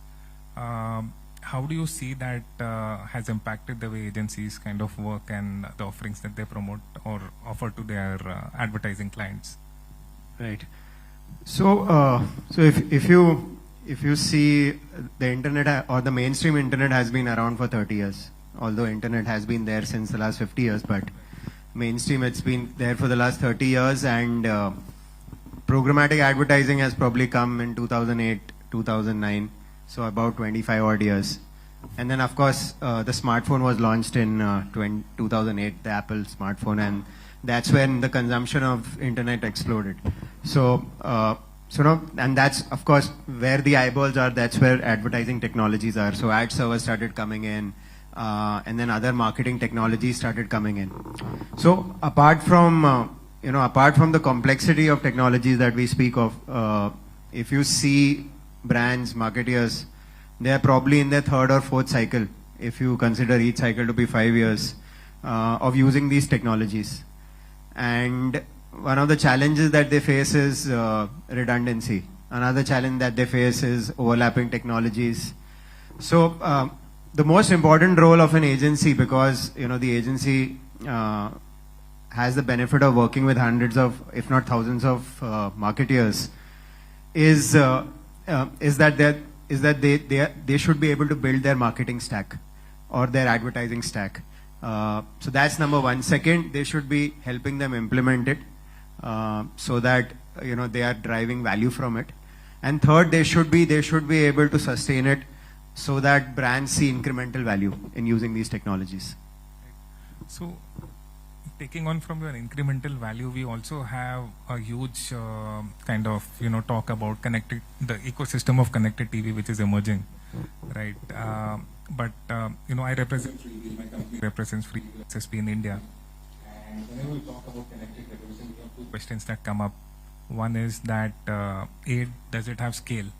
And B, how do we measure the impact of a campaign on the run on the connected TV universe? And I think Pooja's company does a lot of research around that, and even in the OTT space. So Pooja, if you could guide us on how best can a marketer, measure the impact, or an agency measure the impact of campaigns run on connected TV devices. Sure. So thank you. And I think earlier to this panel where everybody was discussing television will go stronger and stronger, and everybody had their view about it. We, as a market research agency, we have collated a lot of ground data, and the point that I think the discussion is usually around whether television will survive or digital will survive. But the ground data is very simple. Both will survive. It's just for now, we'll have a lot of overlap audiences. And this is what our data also says, that probably, in the older age when we used to say that the television was there, but there was a lot of, I think there were appointment viewing was there for probably more than 6 hours, 7 hours. Right now it has reduced to half an hour, maybe 1 hour, 2 hour, and the rest of the hours shifted to digital. And according to our data, 69 million households have got connected to CTV, that is connected television. So just as a layman, like what is CTV? So whatever television set that is connected from internet is being called a connected TV. And so probably you may not be watching your television even if you have cable. And if we specifically talk about South, it has got a large chunk, large part of households are still into pay TV. However, they are also consuming CTV as part of probably just viewing a movie on Netflix or Amazon Prime Video, mostly behind a paywall. But I mean, soon we see a trend that they would also shift to CTV. So I guess if we see the digital trends, I think we should not talk in silos, and whenever we are connecting to a user, we should not talk in silos. We should talk about more of overlapping audiences. And there I think hyper-personalization, advertising, creativity, all of those come in. So yes, over to you. So Gandharv, in addition to that question, there is one of the ways in which advertisers are using CTV is to give incremental reach. Right. And I know your platform is also offering certain solutions which advertisers can use at a DSP level. So maybe if you could share more about how advertisers can get best out of the CTV ecosystem.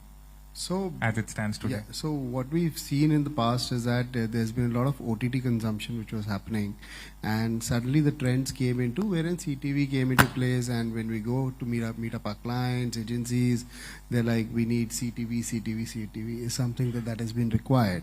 So we as a DSP platform that we have our own, so we got connected to a lot of SSPs, and through those SSPs, yes, the inventory is available programmatically.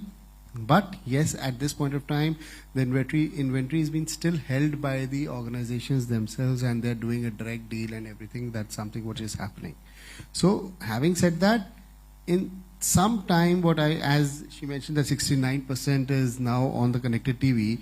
The growth that we look at, I would say that if you look at a normal publisher, a digital publisher, Times of India, they've got a direct sales team. They have a non-direct sales team as well. And they're working, they are still not able to consume the 100% inventory over there.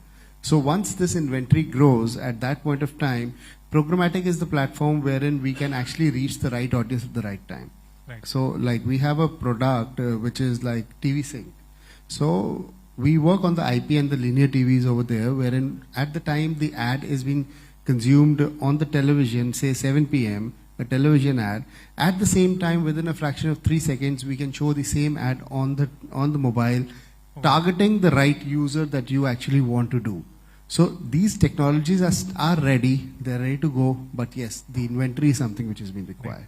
I'm glad you touched upon the programmatic ecosystem as well, because when you talk about technology in media, I think this is one tech that is that we've been hearing about since, I think, 2008-10 at least. Yes. In India, maybe earlier in the West. Do you think that with the programmatic ecosystem coming in, so many terms, there's a DSP, there is an SSP, there's an ad exchange, then there is brand safety parameters, so on and so forth. Do you think it has, in a way, made advertising more complex, or do you think that, the goal, of course, was to make it simpler? Yes, it's made it much more simpler, because earlier what used to happen was when I started my career and I was there, I was into sales, I was going ahead and selling the normal display ads. It was just the normal display ads that you sell and you come back and do a normal CPM and you show the ad on a Times of India or an X website or a Y website. But with programmatic coming into place, the clients are now letting to know that the audience that they're looking at. So it's making life simpler for them. Yes, it's under the brand safety. The brand safety tools are all implemented, everything is done. So that is helping them in a very easy manner to manage their campaigns and to understand that, yes, where they are and what they're actually doing. Right. Having said that, sometimes programmatic campaigns, the client comes up and says, I cannot see the ad. Where is the ad? That's a very common, that I cannot see the ad. But at the end, they know the ecosystem that they're running on. So it's a pressure that comes onto a DSP company, and then they cannot see the ad, but the ad has been shown, and someone somewhere has seen the ad with which they are also happy. So it's programmatic cannot be, I would say, doing a roadblock kind of a thing. But yes, it's a sustenance. It's helping in sustaining the campaign for any clients. That's what.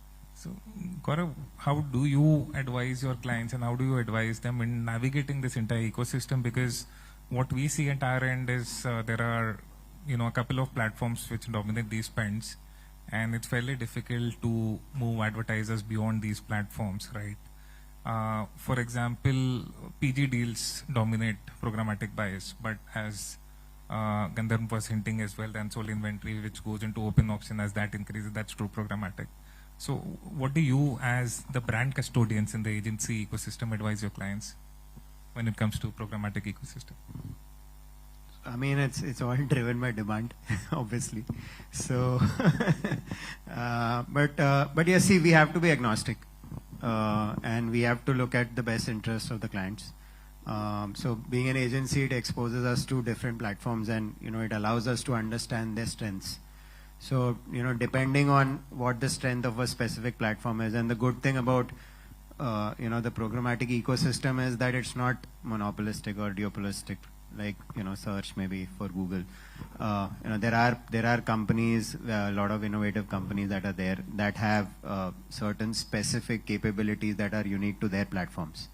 So, our endeavor is to ensure that, we expose all the different options that are available to our marketers and advise them, and then take it from there.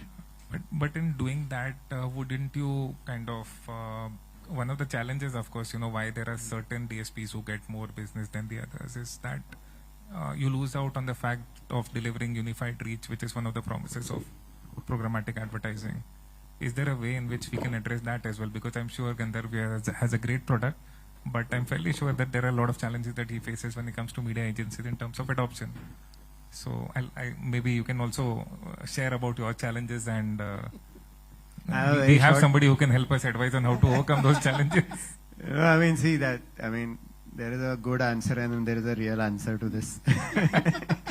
So the real answer is that walled gardens will make it more and more difficult, actually. But, creating a one view of customer is the holy grail.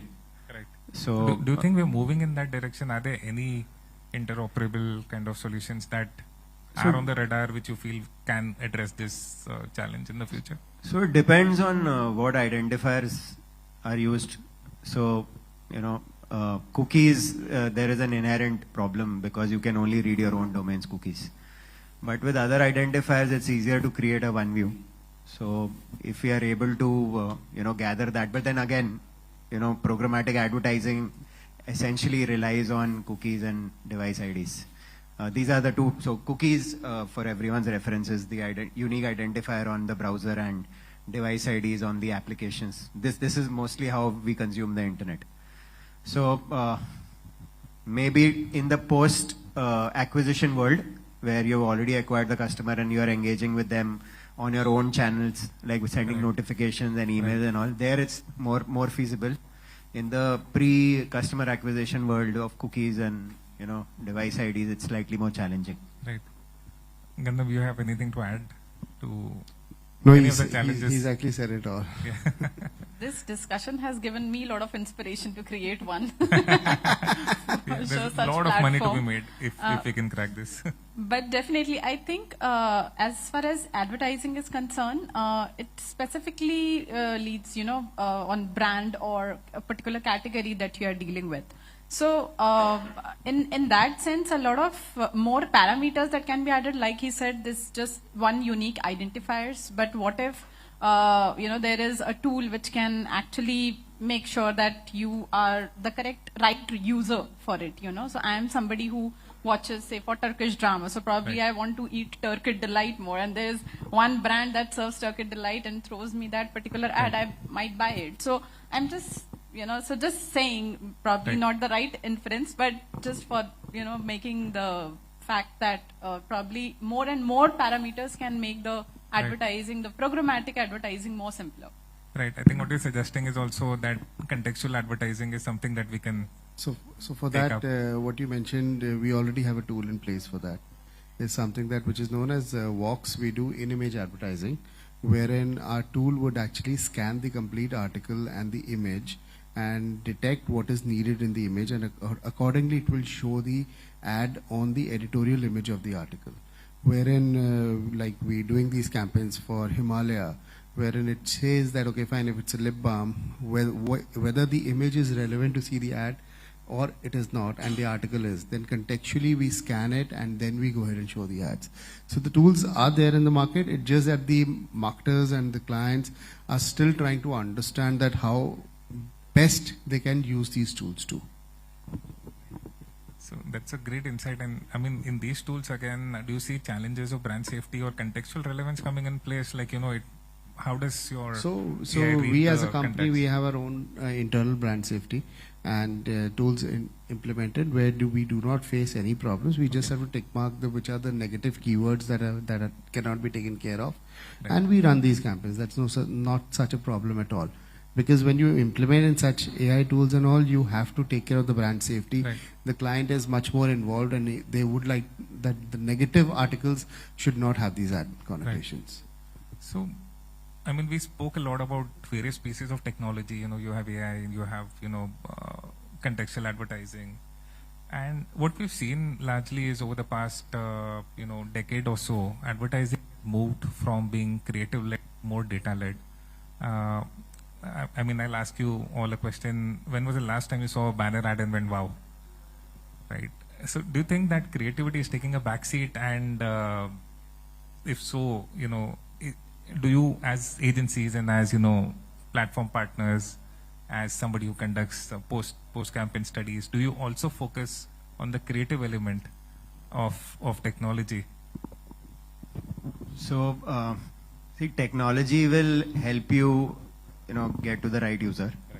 It will help you probably get to the right media at the right time of day, at the right place. But ultimately, what the user consumes is the content of the advertisement, right, which is the creative, right? So the creative will always be the rock star there in this entire thing. But give then me an example of a good creative using. No, but yeah, but just let me complete. But when everything goes wrong, okay, the first to be blamed is the technology because it's quantifiable, right? But to answer your question, I mean, I personally feel that the call to action or the content of that creative is the most important thing because that is what is creating that impact. If you are you know, if you're not able to pass on the right message or the intended message, then it's kind of lost. Right. But obviously technology is also important so that you're not showing a diaper ad to an 18-year-old. So that's where targeting helps you. But yes, creative is important, is equally important, if not more important. Right. Yeah. In fact, when you say, you know, even as a data researcher, we give a lot of weightage to serendipity. So it's not like that we, as a researcher, just data driven, but definitely creativity plays a major role where attention comes in that we measure. So how much attention span or how, you know, perception of that particular ad is in terms of recall and awareness. So that is also part of data itself. Right. But yes, I think creativity is prime, you know, I would say a factor of reaching out to the audience. Do you see clients kind of giving weightage to your suggestions on creative, or again, you know, Gaurav, maybe better place to answer, is attention score bigger than CPMs? I think it's a everlasting debate. So we can go on forever. I mean, see, it also depends on how you measure success, right? So every brand has their own objective. But yes, of course, there is standardization there as well. But yeah, I mean, I think it's different for every brand. So, you know, CPGs are more concerned about whether you're reaching the right audience because India being like more male heavy in their distribution of gender and CPGs having women oriented products. So it depends on what your use case is. So I think pre-campaign it would be CPMs, post-campaign it would be attention score. Absolutely. So depends on the phase of the planning and execution as well. Absolutely. So, I mean, you're talking about, Gaurav, that you have, technology to do in-image ads and stuff. A trend that we are seeing in, OTTs as well as publishers, for example, New York Times going behind a paywall, Hindu going behind a paywall, certain other publishers in India going behind a paywall. Today we are a supply surplus market. Supply far outstrips the demand, in terms of ad inventory that's available in the digital ecosystem. But do you foresee a future where good supply would be a constraint in India ever? No, in India not. Yes, if you go to a New York Times or a Wash Post, then definitely there will be. But in India, still there's a lot of right audience which is available and which is not behind the paywall and it is still there. If you want to go to the extra premium ones, then yes, it's Reuters, Forbes, NYT, Wash Post that you go to. But otherwise, the normal Indian scenario, the Indian publishers, even if it's behind the paywall, yes, they are outside the paywall as well. So we would not face this problem at all. Here the creativity comes in. You can change ad formats in terms of how you can penetrate to the audiences who are behind paywall. So probably their advertising agencies can come up with some unique ideas like PUBG and all the gaming platforms have come in. So and they've I think successfully publicizing the brand. So right, but again probably those would come with their own challenges. I'll just wait for Gaurav to answer. So see, like ultimately a publisher wants the maximum bang for its impression, right? That's what they want, whether it's behind a paywall or whether it's advertising led. So where there is a lot of demand, you will probably, paywalls are like SaaS services. It's easy to get in but very difficult to get out. So you want people to subscribe to your content. But ultimately, even if there is supply constraint for some types of media or some types of content, programmatic advertising allows you to take remnant inventory and layer it with data, right, and make it more premium and more valuable. So I feel, and then as he said, that in India 600 million internet users, there's a lot of supply anyway. Right. So I don't see that happening very soon. But yeah, data and programmatic allows you to solve for that as well. But in the premium OTT space, maybe. Yeah, Because absolutely. That's a challenge. They're yeah. not being able to monetize as much, and because maybe consumption hybrid is so much, ecosystem. right? I mean, we are constantly binge seeing watching. reels. So content, at one point of time, content creators were like having a hard time, being heard actually by production houses. But now the trend is completely reversed. I mean, looking at the diversity, even like regional content is so much in demand. Right. Like, there isn't enough content there right now to be consumed. Right. So before the second bell goes out, Okay. we can conclude, and maybe if you would just like to share any closing statements or a piece of tech that you feel that we should watch out for, whether it's yours or whether it's something that you've seen, and some sort of Pooja, from your perspective, some sort of measurement analytics that advertisers need to put as well. So maybe we can conclude it with one statement from each of you. I feel, it's the time to take a top-down approach with regards to technology. At least, like it shouldn't be that we are using data and systems to drive business use cases. It actually should be the other way around. That business use cases should drive the adoption of technology and data. So yeah. Yeah, so as far as data consumption, as far as data is concerned, I think we need to look more from user perspective where the video consumption is happening and should not look any one medium as silo. So Right. and look at overlaps probably how digital and television are both, giving the, reach in a unique manner. So yes, and we do measure that. So yes. I think that's important. You feel that we have the option of watching the same content digitally or on linear TV. Do you think the audiences are also fairly different? Like different people are watching the same kind of content as well? Absolutely.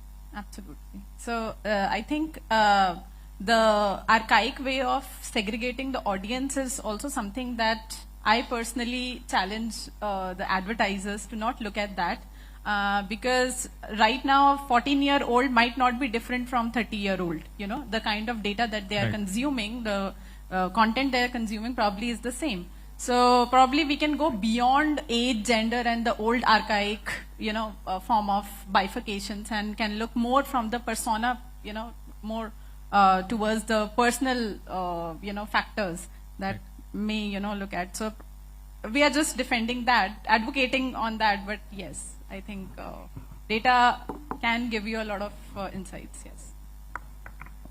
So I would just like to mention that yes, data is very important, and but according to that, creativity is much more important. So as we were just talking about, if we do not have good creatives and we just have the data, the campaigns can go for a toss. So because the engagement earlier, it was just that we were looking at the click-through ratios. Now we're looking at the engagement as well. So if it's a good engaging campaign, then yes, it's something we win the battle. Otherwise, we do not. Perfect. So great to hear from all of you. I think we can open up for questions if we have time, or we can conclude it. Thank you. Thank you.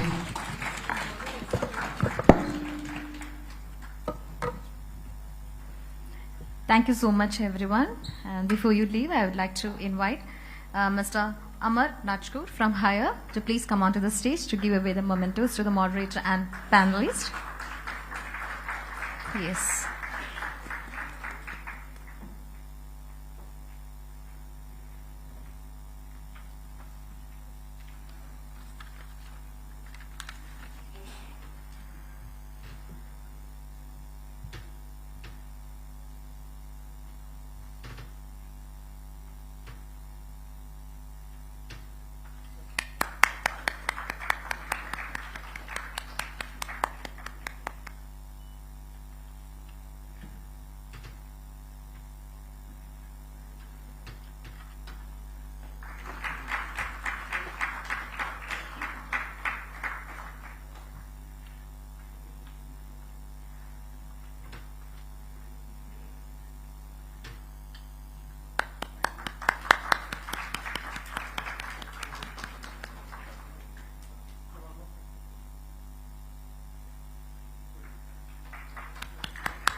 Please pause for a group photo.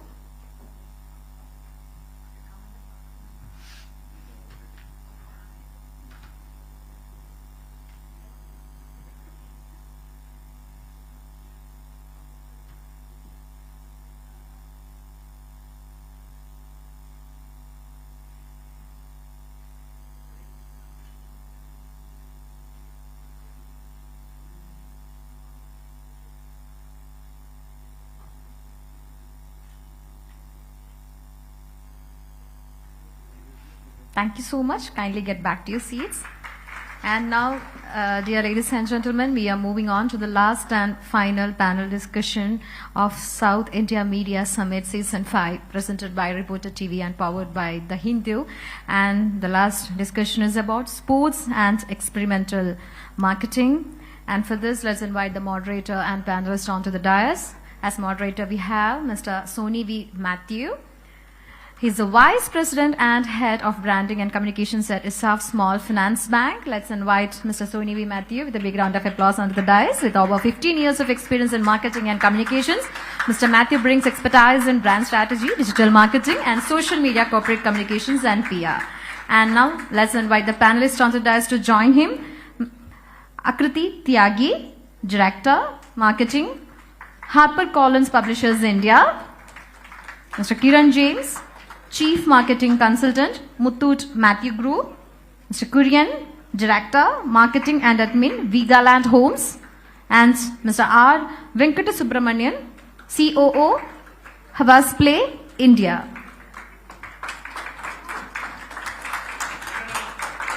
Yes, once again, welcoming you all onto the dais. And now the stage is yours. This is the final panel discussion of the day. Thank you.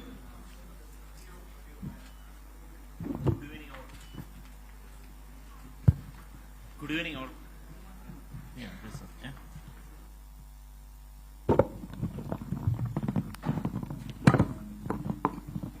Good evening, all. This is the final panel discussion, and I think sportsman experiential marketing is a very interesting topic, especially for the sports aficionados. And Kiran James couldn't join us because of some illness, and I hope we will be having some good interactive session.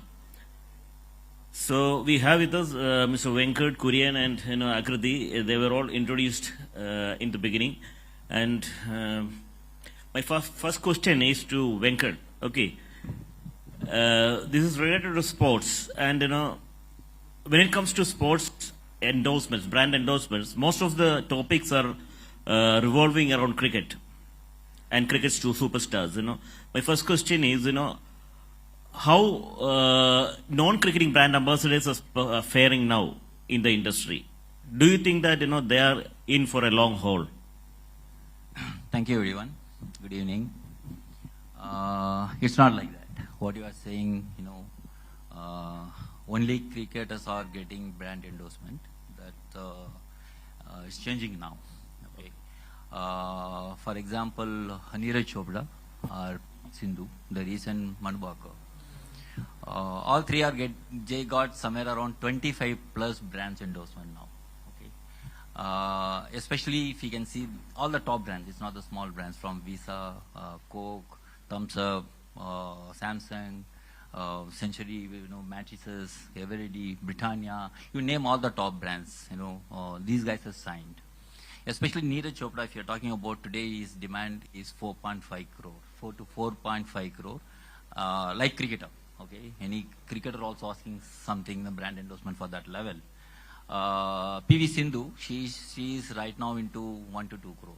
Okay, Manubaka, before Olympic, Kajaria, which was signed for 8 lakhs. Today she is like 1.25 crore to 1.5 crore. So the things are moving, things are changing right now. It's not these three athletes I'm talking about. If you can talk about Sumit Nagal, is a tennis player, right? Like Essex shoes, they have signed Sumit Nagal for their brand.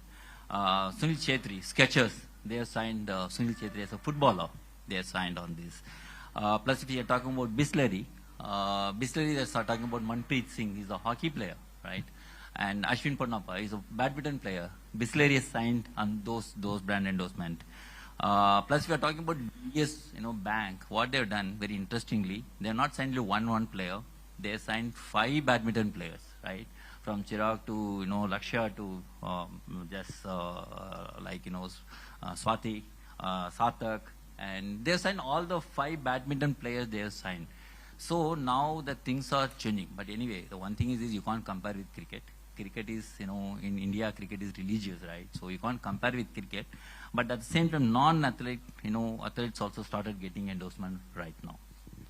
Great, Venkat. Some great concept we have heard. But, my question is, could you please suggest, one brand ambassador who has changed the fortunes of one particular brand? One non-cricketing brand ambassador who has changed the fortunes of a non-cricket. See, of a brand. I'll tell you, possibly I can take Century Mattresses. It's not a brand should have, they have signed PV Sindhu. Okay, mattresses you buy once in 10 years, once in 15 years, right? When Century Mattresses signed PV Sindhu, after the campaign of 3 months' time, the sales has gone up by 17%. Okay, see, mattresses, PV Sindhu, the sales has gone up by 17%. At the same time, Neeraj Chopra is a Limca. They have signed the sports drinks when they have signed. Within 3 months, the sales have gone up by 15%. It's not only cricketer can do the magic, and non-cricket athletes also done this. 15% over a period of 1 year. Absolutely. Okay, it's very interesting to hear about the DBS idea of onboarding 5 brand ambassadors together. That's right. But is it here for a long time? Because is it a long time strategy? Because as the players grow in stature, they are likely to charge a hefty fee, right? So, will it be viable for the brand? Right? See, when any brand to sign any brand ambassador, especially athletes, they'll have to sign for the longer period. Okay, there is no need. If they are signing for 1 year, it won't work for the brand only. It's a waste of money for them. So when DBS signed these 5 badminton players, they signed for the longer period. That's the reason everyone remembers the brand recall, right? It's not all about putting a commercial. Okay, the way they amplified all the players, right? Whenever um, basically, BWF, it's a badminton world federation. They organize a badminton tournament throughout the year. Okay, the players go and play everywhere. Whenever they are playing, they always celebrate the winning moments, and at the same time they put a communication also. They keep on putting it. That's the reason that all the 5 players, not no short-term period they have signed a longer period. Not only for this brand, any brand wanted to sign any any athletes, they have to sign for the longer period. Yes, they have to take a risk. The performance varies because brand should understand. It's not that each and every player can keep on performing, right? Yeah, so they have to understand. Yes, definitely they have to sign for the longer period to build the brand. So long period means 3 to 5 years or? Minimum 3 to 5 years. Okay. So, when it comes to opportunities for women sports stars in the brand ambassadorships field, then again the topic will revolve around cricket, because nowadays Smriti Mandhana's name most often pops up. So I know that PV Sindhu and Saina Nehwal, they were all in the reckoning a few months back, but a few years back maybe, but they are a little bit off the sheen nowadays. And in the case of Manu Baker also comes with lot of popularity nowadays. But it's not sure whether what will happen to Manu Baker after a period of 1 or 2 years. Because take the case of Abhinav Bindra. Abhinav Bindra was the first Olympic gold medalist for India, but still we haven't seen him in any advertisements, even if he has made history by winning the first gold medal. What is your take on that? Yeah, I agree with you.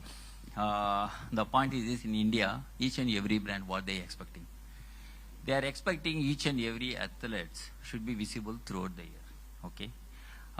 If you want throughout the year athlete visibility, it means cricket is the only sports it's available, right? From WPL to bilateral series to World Cups to keep on happening for men's cricket and women's cricket, right? So that's the reason brands wanted visibility, right?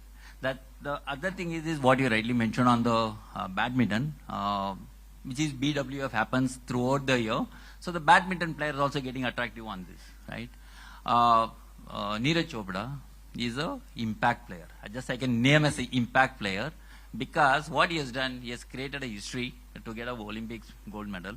This time also, before he getting into Olympic, everyone knows he's definitely going to get a medal. He has done it also. So he is an impact athlete. So that's the reason he got a lot of brand association. For example of shooting or wrestling or boxing, weightlifting, it's not happening regularly. It's not happening throughout the year, right? It happens only for Asian Games or Commonwealth Games or Olympics whenever it's happening. So that particular time, when you're associating with them,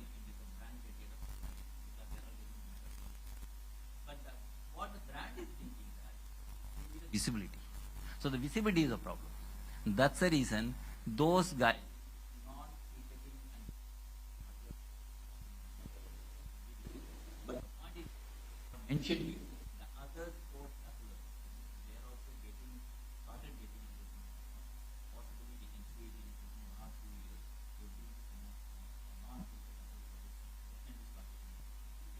Because from Asian Games also they are at 100%. So the sports in India is growing. So possibly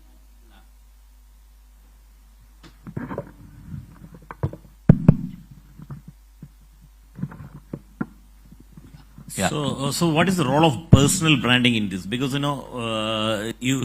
agreed that most of these players are not coming into the limelight because of lack of personal branding. Maybe it seems that in Europe and US, personal branding plays a bigger role among sports stars. What is your take on that?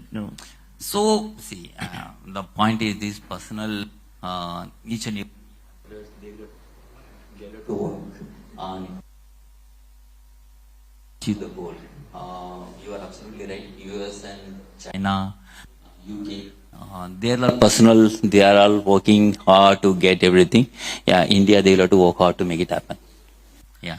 Okay. Well, when picking a brand ambassador, what should be the one single criteria? Whether it should be the brand ambassador should gel with the values of the brand, or the segment in which the brand operates, or whether the brand ambassador should be popular enough to trigger a brand recall. What would be the most important thing? So my opinion on this is brand ambassador should gel with the brand proposition. Then only it will work. Otherwise, everyone can't be, Virat Kohli or Dhoni or Rohit Sharma because they don't require any brand proposition. They are all. If any brand wanted to get into any brand ambassador, and I believe they'll have to gel with the proposition. For example, I can give an example. I don't know. Just I'm giving an example how we should think on this. It's not exactly they are doing it or something. Swiggy Instamart, they are talking about speed delivery. So they should possibly can get Bhuvneshwar Kumar. He's not a very star, but he delivers, right? He delivers fast delivery. Bumrah, possibly those fast bowlers, Shami, for example. Those fast bowlers can associate with Instamart because the brand proposition is talking about speed. So those fast bowler can associate, for example. If you can say, just to give you another example to you, on TVS Zero Grape, they are talking about tame the tone. That's the communication they are talking about. It's all about turn the ball. Okay, possibly Kuldeep is not a star in terms of brand ambassador. I'm saying not in terms of performance. Ravindra Jadeja or Ashwin, they are all turn the ball, right? So those brands definitely should associate with those kind of bowlers. So definitely when you are communicating, okay, when Swiggy Instamart is talking about fastest delivery, when they are saying Bumrah or Shami or Bhuvneshwar Kumar, the brand proposition definitely should match. So what I'm saying, we should have gel with the brand ambassador. So not everyone is not like Virat Kohli or Dhoni. Okay, great views, Venkat. My next question is to Akriti. Akriti, the book written by Sachin Tendulkar, Playing It My Way, has sold almost 1 lakh copies in 1 week, and it has registered its own records in its own terms. Okay, so but when it comes to the books of of Mary Kom or Sania Mirza, like Unbreakable or Ace Against Odds by Sania Mirza, what is the status of their efforts? Could you please elaborate on that? Whether the gap that we mentioned between cricket stars and others are still relevant in books also. What is the status? Yes, unfortunately it's there. But what I think I'm proud to say or I'm proud to see is that it's narrowing. When we talk about sports books, it's inevitable that books on cricket and somebody of Sachin's stature will have books that sell in lakhs, continue to be on the bestseller charts, continue to have resonance across audiences, continue to have fans, much after he's retired, to, still revere him in the way that he is. As Venkat obviously correctly said, cricket is a national obsession. It is next to religion for Indians, But what also needs to be recorded or, for us to take cognizance of is that Unbreakable by Mary Kom, Ace Against Odds by Sania Mirza, we see a growing interest. We see a growing interest in alternate sports, which can be badminton, tennis, wrestling. We also see a lot of waking up to the fact that there are these female athletes who are doing phenomenally well. And I think I put it down to a few, pointers that are helping with it. First, obviously, is the rise of the female athlete. So your likes of Manu Bhakar, PV Sindhu, Sania Mirza, Mary Kom, Vinesh Fogart, they've all excelled in their sports.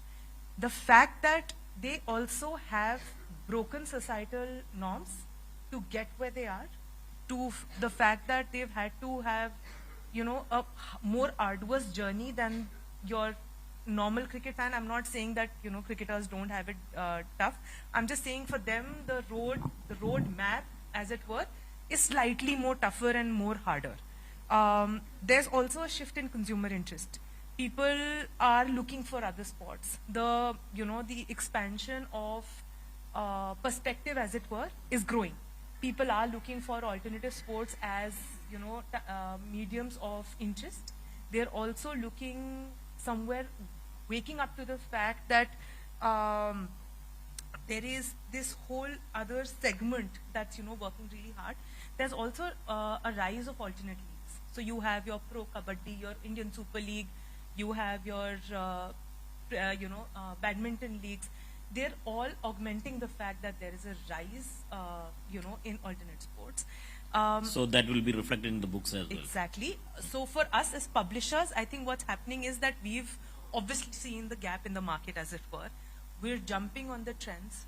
We're jumping on the fact that we can put the voice and the player and their story across to the readers who are now waking up and are accepting. Okay.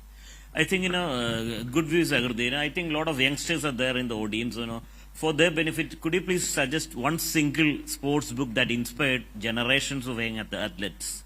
See, that as a publisher is going to be very tough for me to do. There are multiple. It's waking up to the fact that over the centuries, over the years, we've been publishing lots and lots of books that are not cricket focused. But if you were to ask me my personal favorite, I can still answer that question. Yeah. And possibly that will need not be cricket focused. Yeah. Yes, and it isn't. It'll actually be Andre Agassi's Open, which HarperCollins had published many years ago. Why that resonates with me, and I would assume with readers alike, would be that it has universality of struggle. Okay. It talks about perseverance in the face of adversity, how he's had to, overcome injuries, being dropped out of tournaments, not getting selected. It also has, lots of conversations about mental toughness and resilience. It has conversations and stories of beyond the court. It is relatable. It is raw. It has topics about, what you are and what drives you. It also unflinchingly is an honest account of his life. And it also talks about him post-retirement and his philanthropic activities that he indulges in. So it's like a wholesome read for somebody who genuinely loves sports and who actually, off the court still continues to inspire generations. And he married another superstar. Of course. That goes without saying. Steffi Graf is lovely. So, my next question is, CSR is now getting more relevant in the corporate circles. And, there is opportunity for social impact ambassador because women issues is rising up. Yeah. And women can be a social impact ambassador. But most brands are, I don't think any brands are looking into it. Actually, a consortium of brands or something can come forward and take up these kind of issues by onboarding a woman ambassador. What do you think? See, there's, again, unfortunately, it's that two-pronged, double-edged sword of sorts. There is an opportunity for brands to leverage female athletes. Unfortunately, there is commercial mindset also. Brands often prioritize athletes who offer mass appeal, and that, unfortunately, by default, sort of goes to cricketers. We do have female athletes who can be, unfortunately, brands oftentimes do not want to gamble upon, but are absolute perfect in that sense to be the voice of resilience, the voice of hardship, the voice of overcoming all of those, and actually becoming something, and the star part that they bring with them now. Manu Bhaker, as Venkat, rightly said, was charging 8 lakh rupees and has, within the span of that 15 days, has jumped to a 1.45 crore deal. There's also undervalued potential here. We need to prioritize athletes who offer more than just what's visible. There has to be authenticity, there has to be credibility, exactly the cornerstone of any CSR initiative. What could be the one thing that, that extra that female ambassadors can bring in other than star power? Exactly this. So I will give you examples actually. On a global front, the most basic and the easiest example actually would be that of Serena Williams, who is a very outspoken, who basically supports racial justice, body positivity, and with brands like Nike and Gatorade that she has actually collaborated in the past, she has leveraged those platforms to propagate these issues. Mary Kom, you mentioned, it comes from a very humble rural background. Yeah, that's true. And she continues to teach and promote education and sports on a rural platform for girls still in the in her area. Brands could collaborate and look for those opportunities to bring a voice to these unsung heroes in a way. Sania Mirza did collaborate with Coca-Cola and Adidas, and she did talk about standing up against societal norms. There are many, many examples, unfortunately not as viral as we'd like to them. But when we talk about social impact ambassadors, do you think that an woman ambassador onboarded by a brand or a consortium of brands can change the situation or better the situation 100%. of women in India? 100%. It can happen. That's what you believe in. Okay. We just need to have an open mind. Okay. Great. My next question is to Kurian. Hi, thank you all. Kurian comes from a real estate background. So my question is, even after retirement, cricket players command a hefty fee. And, we have seen Sachin Tendulkar was a brand ambassador for a real estate brand in Kerala years back, even after his retirement. He has retired almost a decade back. Even MS Dhoni, even after 2 or 3 years of retirement, he's still going strong in the brand endorsement space. What do you think about the future of players like Srijesh, the hockey superstar from Kerala? Will he be able to do that for a long time? Like Venkat and Akriti told, cricket is a religion in India. So nothing to cover up, that domain wherein the superstars comes up and they dominate the, scenario of the social influencing, becoming the social influencing celebrities. Whereas if you take any country in the world, there are, worshipping sports. Like, if you take Latin America, you can see football is a religion. It's not cricket. Where if go to Japan and all that, it's a different other sports, right? So Sachin has become something like more than an iconic figure. He has grown more than the sports among the Indians in our country, and that has been well accepted. And post-retirement, he has got involved in a lot of activities, making himself live into the media, becoming, doing a lot of charity, social charity works, involving into a lot of actions, taking a lot of initiatives for the upliftment of the societies. So when you compare with the domain of Srijesh, where in hockey, which is recently, he got accepted because of the Olympics and all that, he has got accepted, and especially he's from Kerala. Many of the Malus knows him. But the way, if he want to reach to the level of Sachin, he may have to do a lot of hard works, getting into the mentorship roles. After retirement, the hard work. Post-retirement, he may have to do a lot of activities. Of course, we have got huge respect to him. Yeah, but to the level of Sachin, you can't expect him to grow. Not only Srijesh, even in the cricket itself. I can see Dhoni, Dravid recently signed up with Salesforce.com, which is a totally different domain, which Venkat told, every brand and the product which need to be connected to the person who's endorsing it. So that creates a big value for that. That's really good, Kurian. It shows that government has a role to play, in order to strengthen the sports India, like hockey. because recently I was talking to one doctor, so he was talking about, we launched Chitlapalli Square in Cochin recently. Our chairman, Kochosip Chitlapalli sir, he wanted to encourage wellness among the society. So with that kind of an idea, he launched 150 crores invested Chitlapalli Square.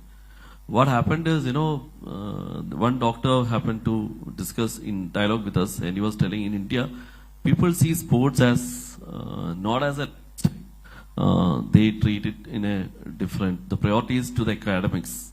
Where in Europe and other countries, people treat sports as one of the most one of the most important things there in their life. In Australia, if the child is, when the child reaches at 8th standard, and if they don't qualify the swimming, they can't go to the next level. So that's the kind of importance that other countries give to the public that has not till developed in our countries. That also plays a big role, what it tells. Great insights, Kurian. So now let's move to experiential marketing for some time, because you are from a real estate background, and so you may be able to answer it better. Okay, when it comes to experiential marketing, what comes first? Whether it is high quality service or customized products or just discounts? What matters more in experiential marketing? See, experiential marketing its importance is increasing in today's world very, very much because we all are living in a digital world, right? And many people, my friends who are sitting here from the print media and all that, they always, when they come and talk to me, they tell the digital campaign, the social media is coming up, so the print advertisements are getting affected. So the role of experiential marketing comes there. See, if we all want to survive in the industry, the experiential marketing plays a big role. The connect with the human connect is getting lost in this digital world.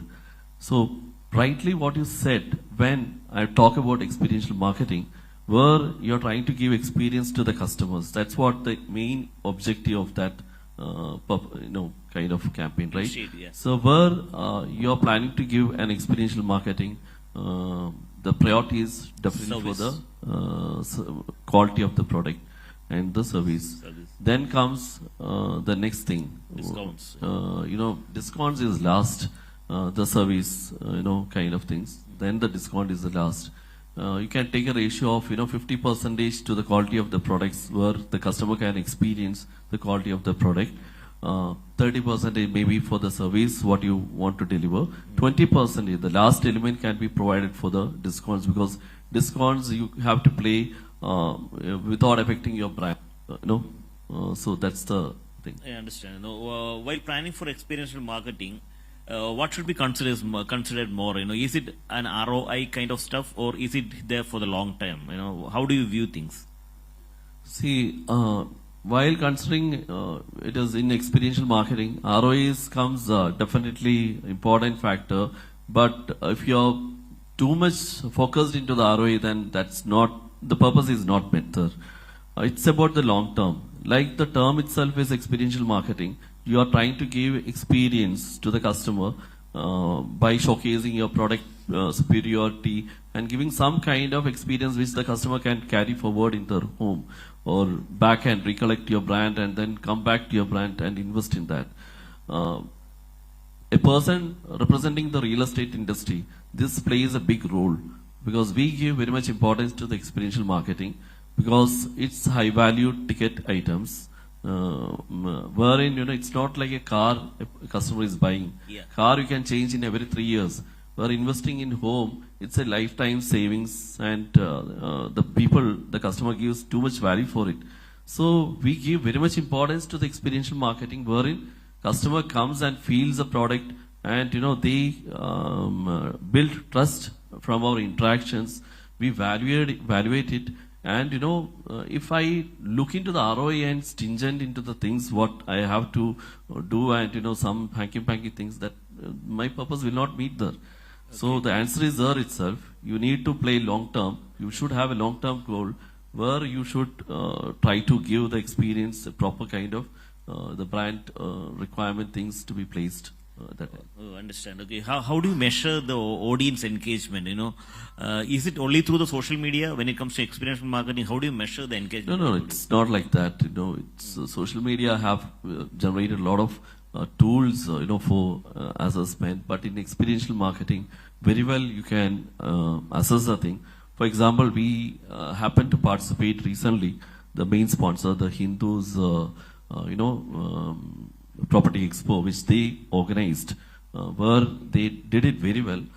That's what the other brands also should learn from them. For example, I'm quoting here, because they did a big, good, back-end work of connecting to the customers. Where in Lulu they organized, for the property builders, a customer interaction platform, and we placed our products and put up our stalls and everything. The kind of customers who visited in that platform were really good. Since it was Lulu, we all thought, there are a lot of floating populations. Very well, every day lakhs of people are visiting Lulu. So we were in a little bit of apprehension that it won't work. We'll have to face a lot of, hanky-panky customers who just drop in and, just do the window shoppings and all that.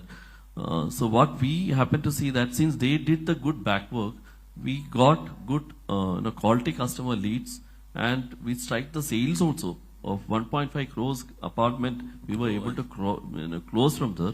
Our interaction with the customers were so good, And, it gives a scenario how an experiential marketing plays, you need to put it across, where you can make it up in a good way.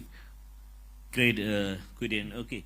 Recently, PVR, in association with Zomato, has revolutionized the experiential marketing space in places like Gurgaon. Akriti might be knowing, she's from Delhi. So, they allow food delivery in theater halls. That is what, Zomato and PVR came into an agreement. There is an opportunity for real estate also to come up with such innovations. Can you specify some innovations in the real estate space? Definitely, it's a brand win-win situation where PVR and Zomato is both of them trying to influence customers. Like in real estate also, we are using VR technology. We are trying to give if the open land is or the construction is not made, then customer wanted to see from the 7th floor what is the view. That is possible today. So we are giving that kind of an opportunity for the customer through the technological support, mass emailing, connecting through them the digital contacts and all that. So there are a lot of avenues where, the same way we can play in real estate also, where you can influence the customers. So it means that data and analytics has played a big part in improving the conversion rates and the quality of leads. Yes. Okay, so how much percentage it might have increased the efficiency of leads or the conversion?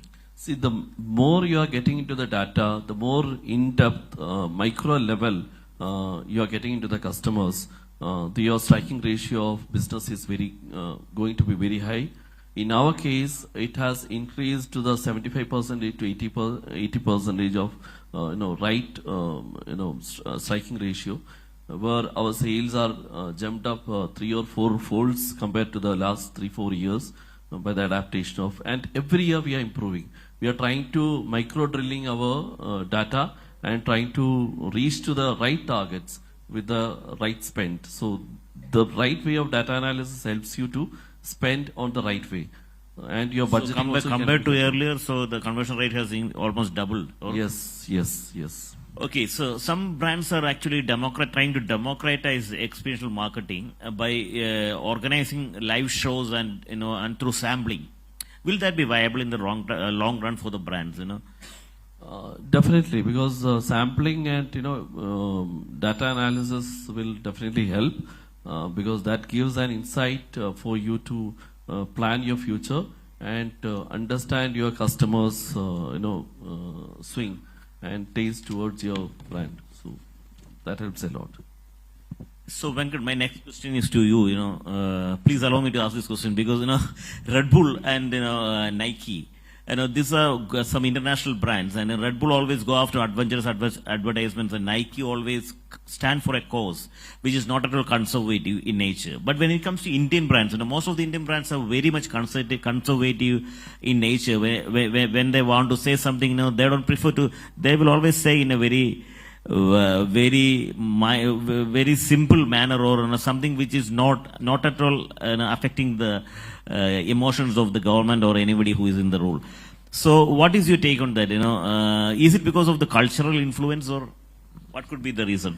The reason is same what you rightly said. They don't want to take a communicate. They want to not take any stand and communicate in India. But at the same time, right now, some brands, what they are doing, they are taking responsibility of the sports. For example, Orissa government, what they have done, they have taken a responsibility of hockey. Today, they are associated with the hockey like past 5-6 years. Now we can see how India is performing on hockey. Bridgestone, I remember, they have taken a responsibility of right now on the wrestlers, basically. They have done a tie-up with JSW, so they are doing, session with them to, giving full support to those guys to make the sport well. So now India, they are all doing something like this. Now the brand, what they have to do, they have to take a responsibility of the sports. Because what you rightly said, in globally, Red Bull and all taking, stand on doing and says and all. But India, right now they are not taking stand, but they have to take the and make this happen. Let's hope that will happen in India soon. Yeah. So another thing is that in the NPFC space, we have seen NBFC is associating with IPL, a premium property like IPL in cricket, and they onboard ambassadors from the film field. It means integration of sports and entertainment. Is that the right way to go? Because, sports personalities more relate with the common man, right? NBFC's customer audience would be the common man. The sports personalities more relate to the common man because they stand for commitment, discipline and all. But film stars always have that, larger than life kind of, they become superstars because of the larger than life characters. And is that the right way to go? Even though integration is there. So see, we need to see the objective of the campaign. Okay, their objective is to reach more people. They have used IPL as a platform, so it's not necessary they need to use sports ambassador to put it in IPL, right? The objective is very, what they want to do. So Geo Cinema, they got 12 languages, right? So Geo Cinema has reached corner to corner, today in India. And Star Sports also got a lot of regional language feeds also there. But NBFC's objective is to reach, people. It's not, they wanted to associate with cricket. Not like Dreams 11. Dreams 11 is contextually, they love to create a cricketers commercial because it's all about playing game, right? NBFC is not required to do a cricketer ambassador. What is brand ambassador role? They have to shape up the brand identity and recall of the brand. I agree with your point, but whether you can create an emotional connect if the person who comes as a brand ambassador has a larger than life figure or larger than life kind of trait, But IPL is all about what? IPL is all about cricket and entertainment, right? So it definitely will work there. This emotional connectivity. Okay, one last. Shankar already warned us twice. One last question. See, when it comes to ambassadorship, there are a lot of discussions are now going on related to whether ambassadors should be accountable for the mistakes of the brand. What's your take on that? I don't think so. I agree because brand ambassadors, they're all not responsible for the brand's problem, right? They have to see the law and all. How can they put a blame on the brand ambassador? They're all their duty to come and communicate what they want. They need to study the brand better, right? What the brand do, whether they are doing it the right. They should also have some kind of audit. No, they do. It's not that any brand ambassador, they don't take any brand as it is. Okay, they do a lot of study on this, what the brand has done, everything. But at the same time, it's like after doing all the communication would happen, they started creating an issue. It's not the a problem of the brand ambassador. It's a company problem. Company should have all the law in place. Thank you.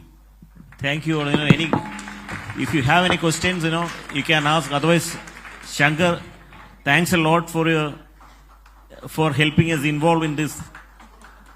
Thanks a lot. Okay. For your support.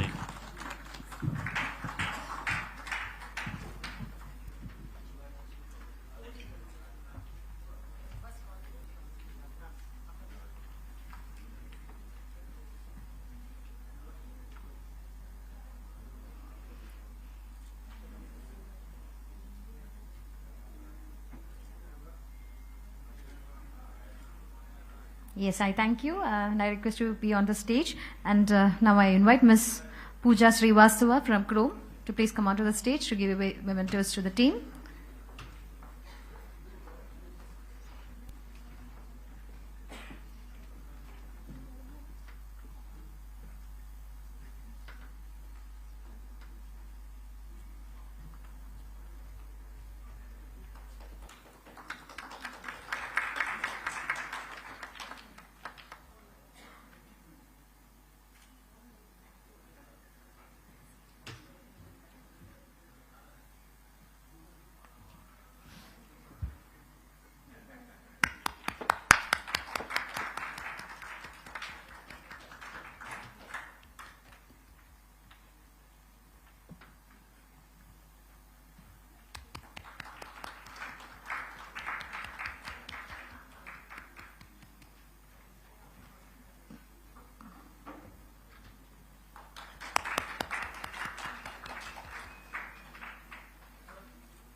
Yes, thank you. Now you can post for a group photo with Ms. Pooja and everyone. Please join.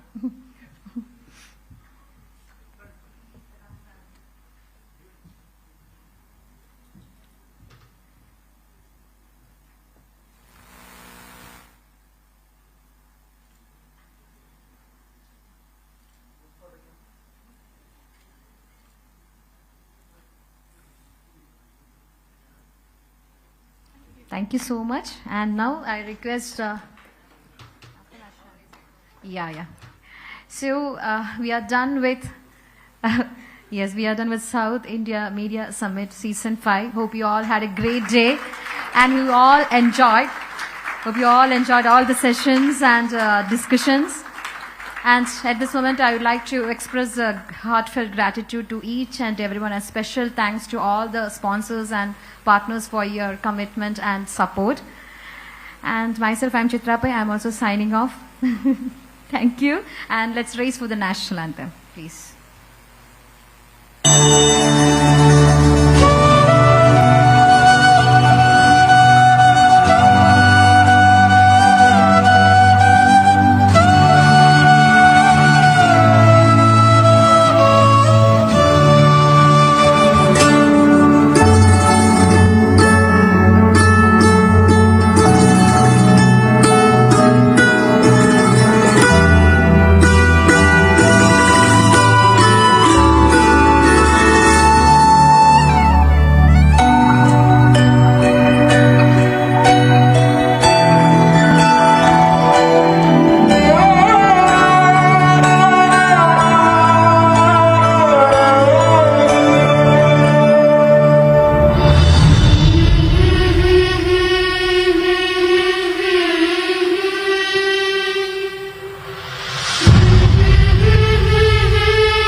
Jai Hind and Bharat Mata ki.